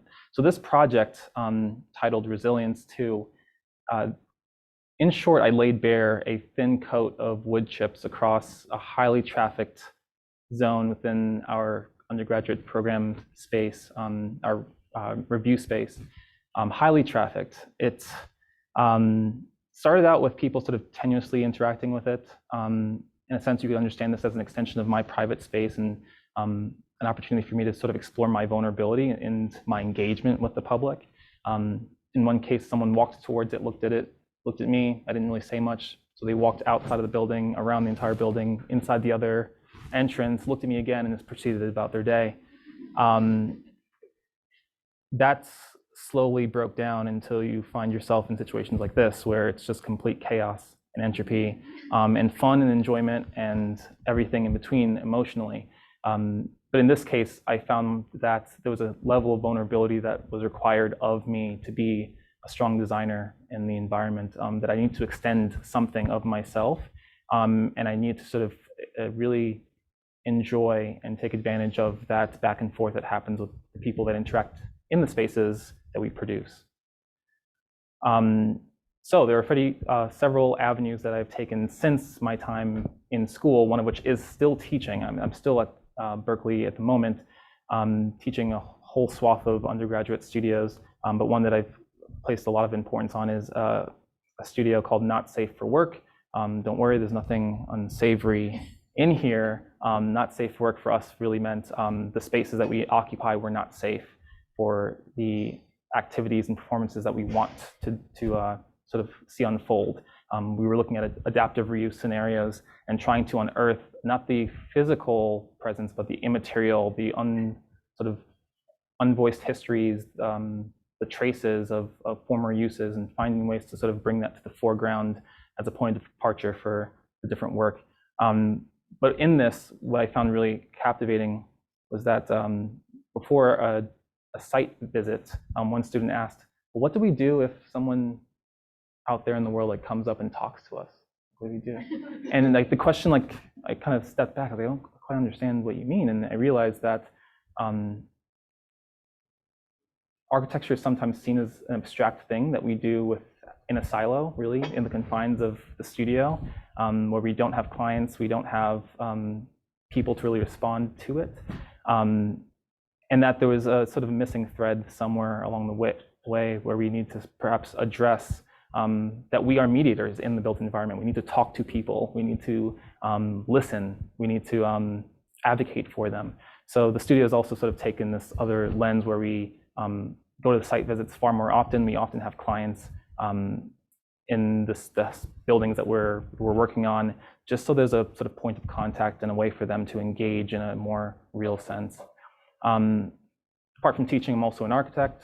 I do practice. Sometimes it takes the shape as parklets that look like boats that skateboarders go hard on.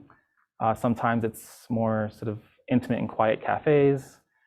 Sometimes it's workspaces and perhaps more complex zones for various forms of media. This one being visualization and audio lab for Arup in San Francisco.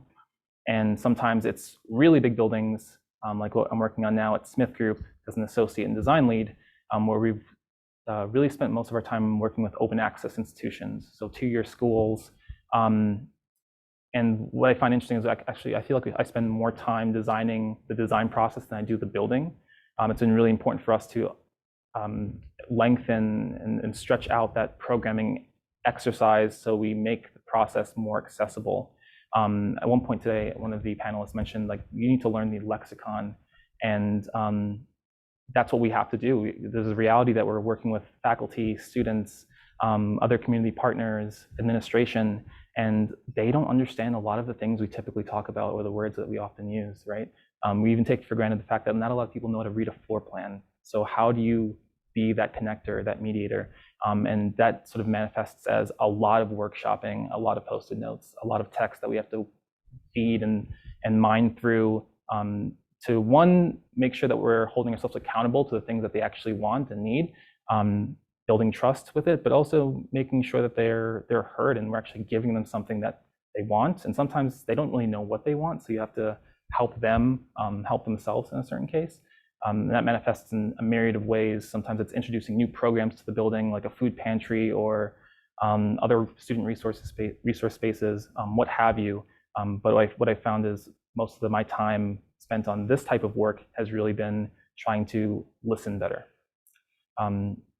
Those exercises actually find their way into other facets of the design process for me. In this case, I've actually used a lot of those workshops, even designing a small guest house for a friend, a small sort of ADU in the backyard, sort of unpacking in an intimate situation how they want to live, it's a really intimate situation. And it takes a lot of you to sort of facilitate that conversation and sort of coax out sort of the buried content there. Also in parallel, I do architectural photography, which is a way for me to observe and slow down, right? This far slower pace, to sort of sit behind a camera and listen to your own heartbeat and your own breathing to capture that shot. But it allows me to learn, right? And find myself in scenarios that I didn't necessarily impose a certain design intent or conceptual premise. It's that of others that I'm trying to translate. Photography, as you have seen so far, has always sort of found its way into the work, which I attribute to my time at Buffalo. And in this case, it was used for sort of a research and our initiative that I've been working on called Home Productions. This really started with my inability to explain to my mom how I live and where I live and what it looks like, because she didn't understand a plan. So I used sort of photo mosaic to explain that. And I think it was successful because her response was, "You need to clean more."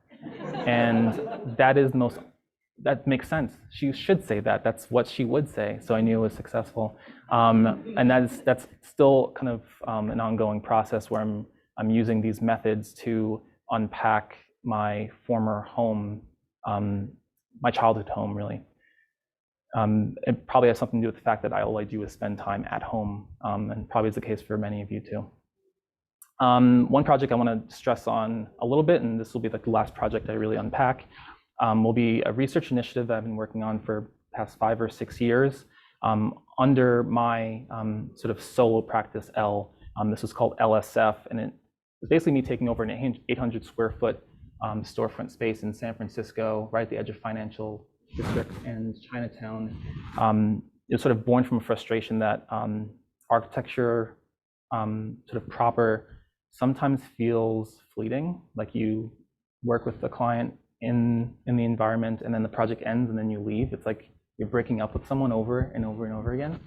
So this was me saying, okay, how can I stay engaged for a longer period of time, but also address some of the issues that we see in San Francisco and other cities across the country where the volatile real estate market makes it really difficult for artists to sort of maintain a strong practice. So this space, while clean in these images, were not always clean. We essentially developed an artist in residence program, working with artists for 3 to 4 months at a time, giving them time to work, and also sort of rethinking the financial model where we gave them more of the proceeds that we acquired. We donated a good portion of the proceeds. So the design process here was really about how do we create a sustainable business model that actually gives more than it takes. And I can perhaps talk to many of you about that later, since I'm sure I'm running out of time. But I do want to feature this quick 10-foot pivot bifold wall that we created in the center of the space, which allowed for a great deal of flexibility through all the types of events we were hosting. That's the signal. I'm close. 1 minute? Okay. The types of events that we held here all across the board, and we found that we were sort of reinventing ourselves as time went on. In some cases, we were sitting on the floor of a dark room listening to stories about isolation, which is sort of wild, listening to stories on isolation collectively. We, at one point, created a living room to talk about the unvoiced histories of mid-century modernism. This project led and produced by Maggie Jean Lee, an artist out of San Francisco. Sometimes we were screening rooms. This was a collaboration we did with Perspecta the Yale Architectural Journal, some of their editors, in which we were thinking about urban divisions, and we essentially crowdsourced videos captured all around the world to just talk about some of those divisions or facilitate that conversation. And in other cases, we were other things all entirely. This was a project that we worked on for the last like 4 or 5 months in this space, where we literally turned our space into a record shop. We were a record shop for 4 to 5 months. It started with a conversation with the artist talking about the tactility of music and how it meant something to sort of flip through records, that it meant something to be at a swap meet and literally trade this material. And we thought, well, a white box doesn't sound appropriate to really engage with the subject matter, so we co-signed with like 10 Bay Area record shops, and we were just that for a couple months. We also held events in this space, and I want to quickly play a video, but I'll cut it short just to make sure that we don't run out of time. Let's see. This might be able to play from here.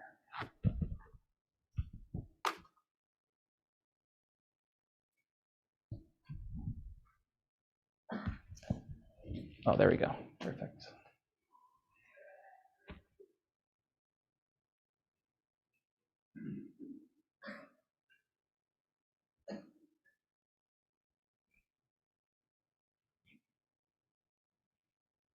I think one's actually preloaded. Okay, perfect.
So the machine in the window in the storefront is actually a lathe cutter. Music that was being produced in the space was being cut and then sold on site. And it was really this conversation about art production and its tie to consumerism. Let's see if I can get back to the slideshow. Oh, there we go. Brilliant. So I'll leave on this. I was mining through old photos at my time at Buffalo and found these 3 film photographs that I produced. These buildings probably look very familiar to many of you. I was starting to explore, it's like right around the time I picked up a camera really for the first time, and you know, Hayes and Crosby and Parker were the subjects for me, and I was trying to understand how I could perhaps abstract these images into something new. And I think that at Buffalo, it's really when I started to think about how I could abstract the lessons learned here and reapply them in whichever way necessary. So I'll leave you with that. Thank you. Thank you. Could the 4 panelists please sit at the front? We have about 8 minutes for questions. I originally was going to ask something, but I'm thinking in the interest of time, maybe we can just start with the audience questions.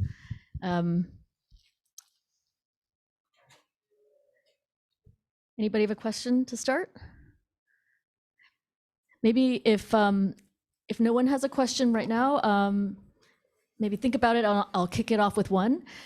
So something that I think is really interesting about this panel is, first of all, that you all have very kind of deep connections in some ways. Like Laura, most of you might not know this, but Laura and Jason were classmates. Albert was Joey's TA in freshman studio. So there's a number of connections there. A number of these panelists also worked with me, which is great. I'm curious, since you all have these deep connections, if you could actually talk amongst yourself, and if you could each ask one question or make one comment toward another panelist about what you saw today.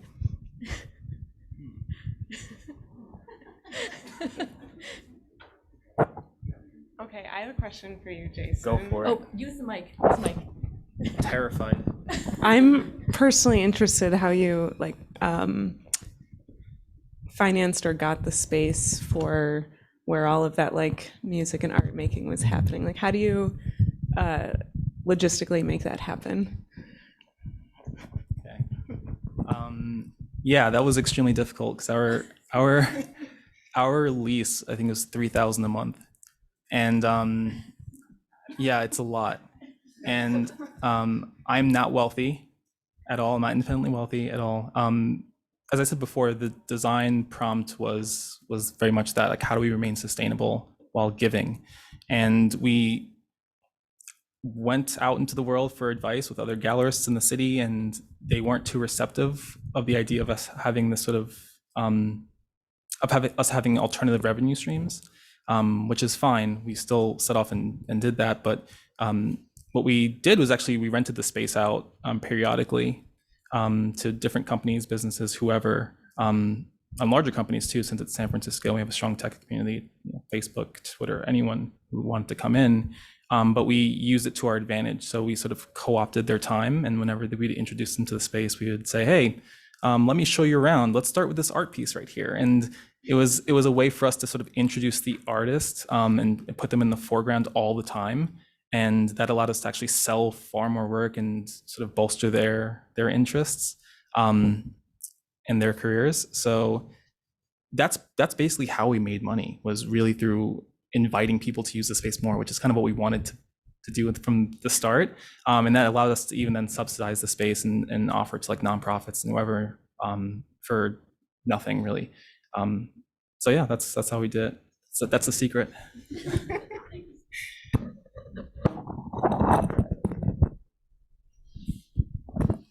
Albert, I have a question for you. Sure. First, congrats on your new role.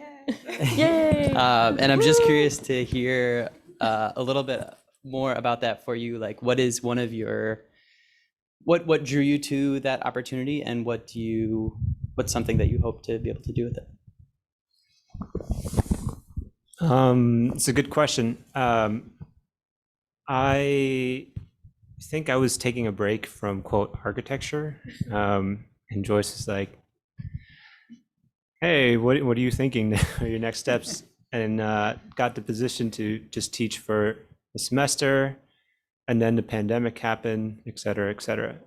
But what I'm hoping to build learn to build more institutional growth. So like not just through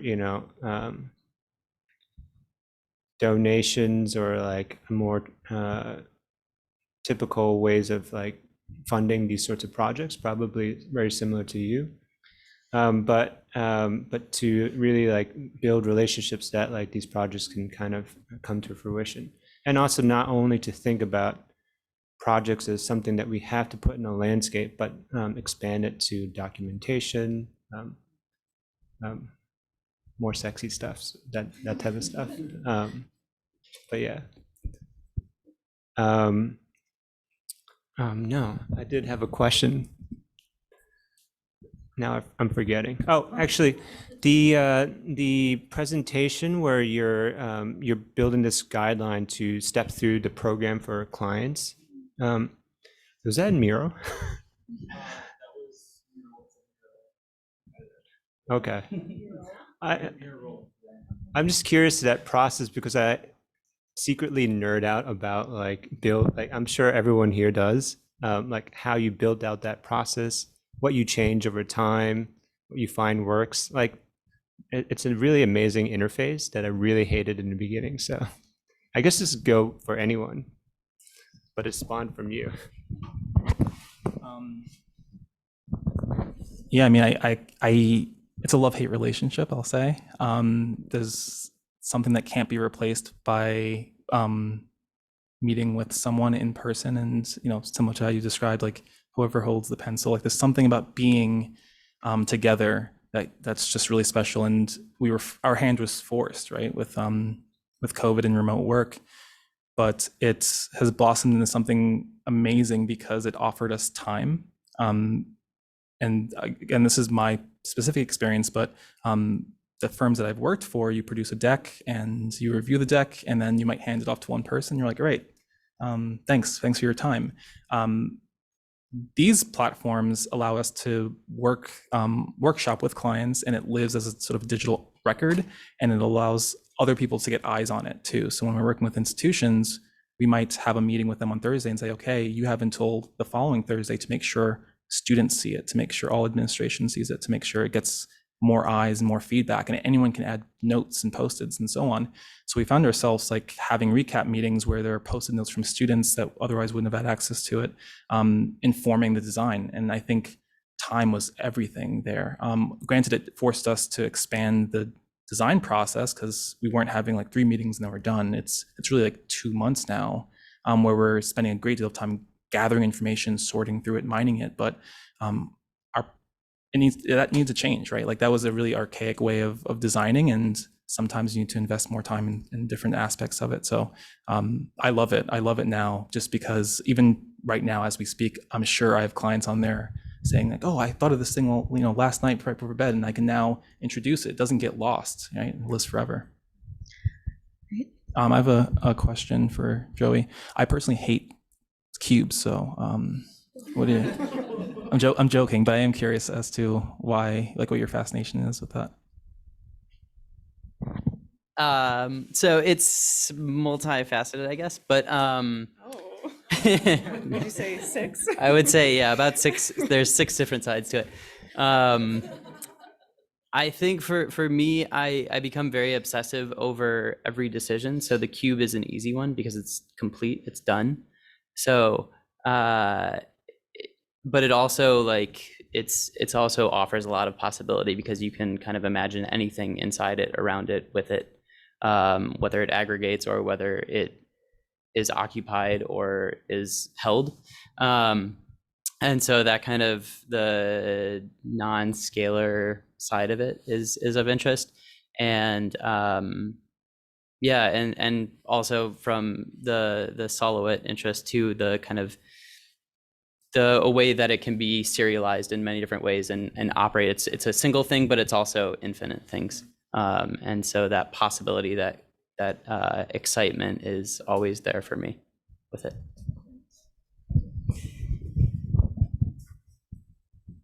Does anyone have a question? No? Oh, okay, great. So this will be the last question. Sorry. Okay, thank you. Hi. I had a question for all the panelists about throughout the presentation, I hear like taking breaks, taking sabbaticals from architecture, and like pursuing like your artistic interests. And I'm like wondering, since like college students struggle with like keeping the motivation to keep going, like what is the one element that keeps you going to sticking with architecture in your artistic pursuits? I'll start. So for me, I'll just talk about where I'm at right now. So my personal obsession with chairs right now has been really a way of alleviating stress. So for me, it's something that I just inherently do, but it's also it's been a way of of relieving stress and allowing myself to be creative without being held accountable for what that creativity means in that moment. So it directs my creative energy towards a thing that is of interest to me, that is only like I'm only held accountable to myself for that thing. And it allows me to balance that out with the other responsibilities that I have for work or for other collaborations that I have, where I need to reciprocate and be responsible outside of that.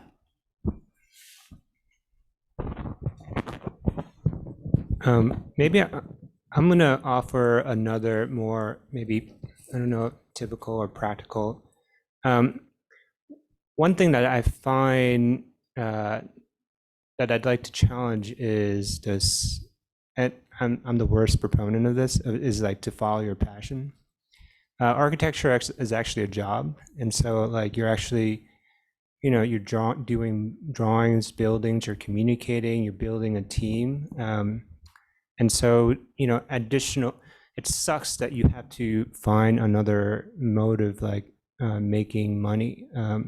But that's like this huge, deep infrastructural thing that we're not going to get into. But one thing that I think for me is like community. So like, and really like trying to build like teams, I guess, and really figure out like how do you work with other people, having open conversations where tensions, like those are opportunities like sometimes I find more radical than, than like crazier, methods of working. Maybe that would be like a place to kind of start.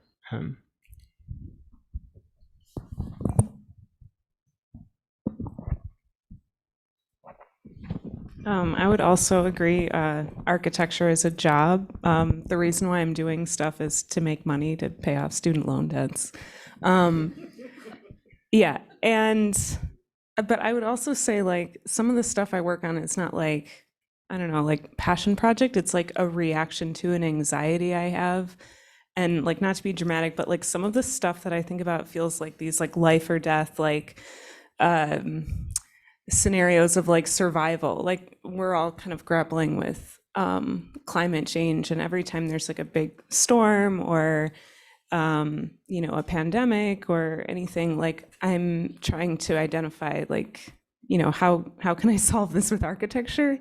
So that's what I think of. And I'm also just kind of like obsessed with houses in the way that I think Joey's like obsessed with chairs. Like if I'm out in nature, like, I don't know, going for a run or something, like I miss houses. I come back and like I see a house and I'm like, oh, phew, I miss you.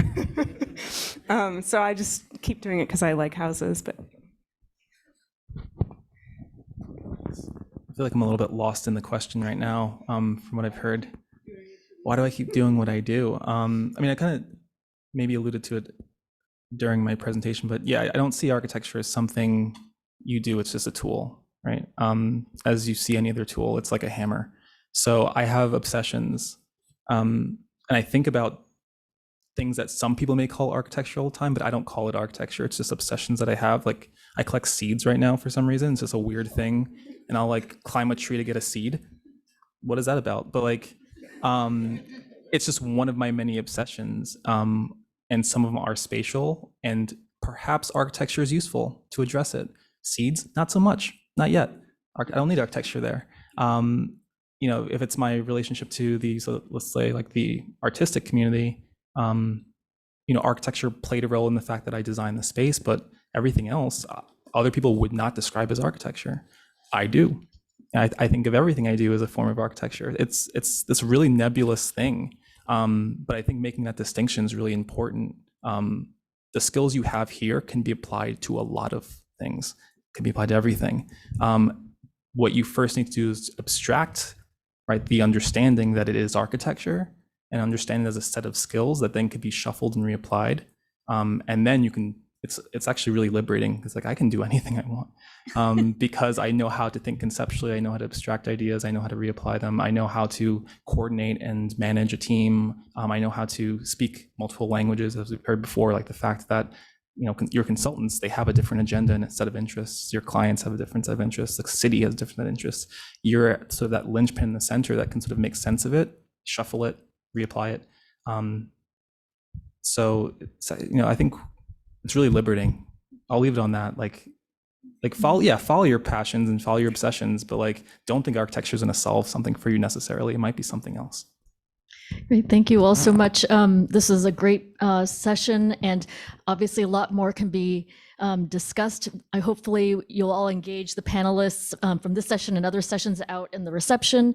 I'd like to close out by handing this back to Chris for some gratitude. So people to thank, but first the speakers and across the three panels, thank you for making the trip, for generating the conversation, bringing the energy and the dialogue that will ensue this evening, but certainly for much longer. You've given us a bunch of questions to ask ourselves as teachers and people who teach some of the people in the room. Also, a good dose of teaching yourself was a kind of thematic of today. So, but to start, none of this would really be possible without the Sydney Gross Memorial Fund, specifically the energy and passion of Lori Duckstein and her capacity to keep Sydney's name and identity and energy a huge part of this school. And I know that's what drives Joyce and I as co-organizers over the last few years to kind of maintain that energy to create events such as this. So a huge amount of support came, kind of backed us up across the faculty, the students, the staff, the dean's office, the chair's office.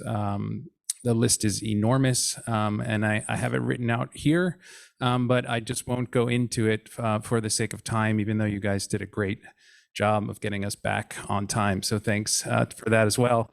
And yeah, I'd just like to say, I hope we get to do this again in the future, and that it's not 3 years from now. Thank you, everyone.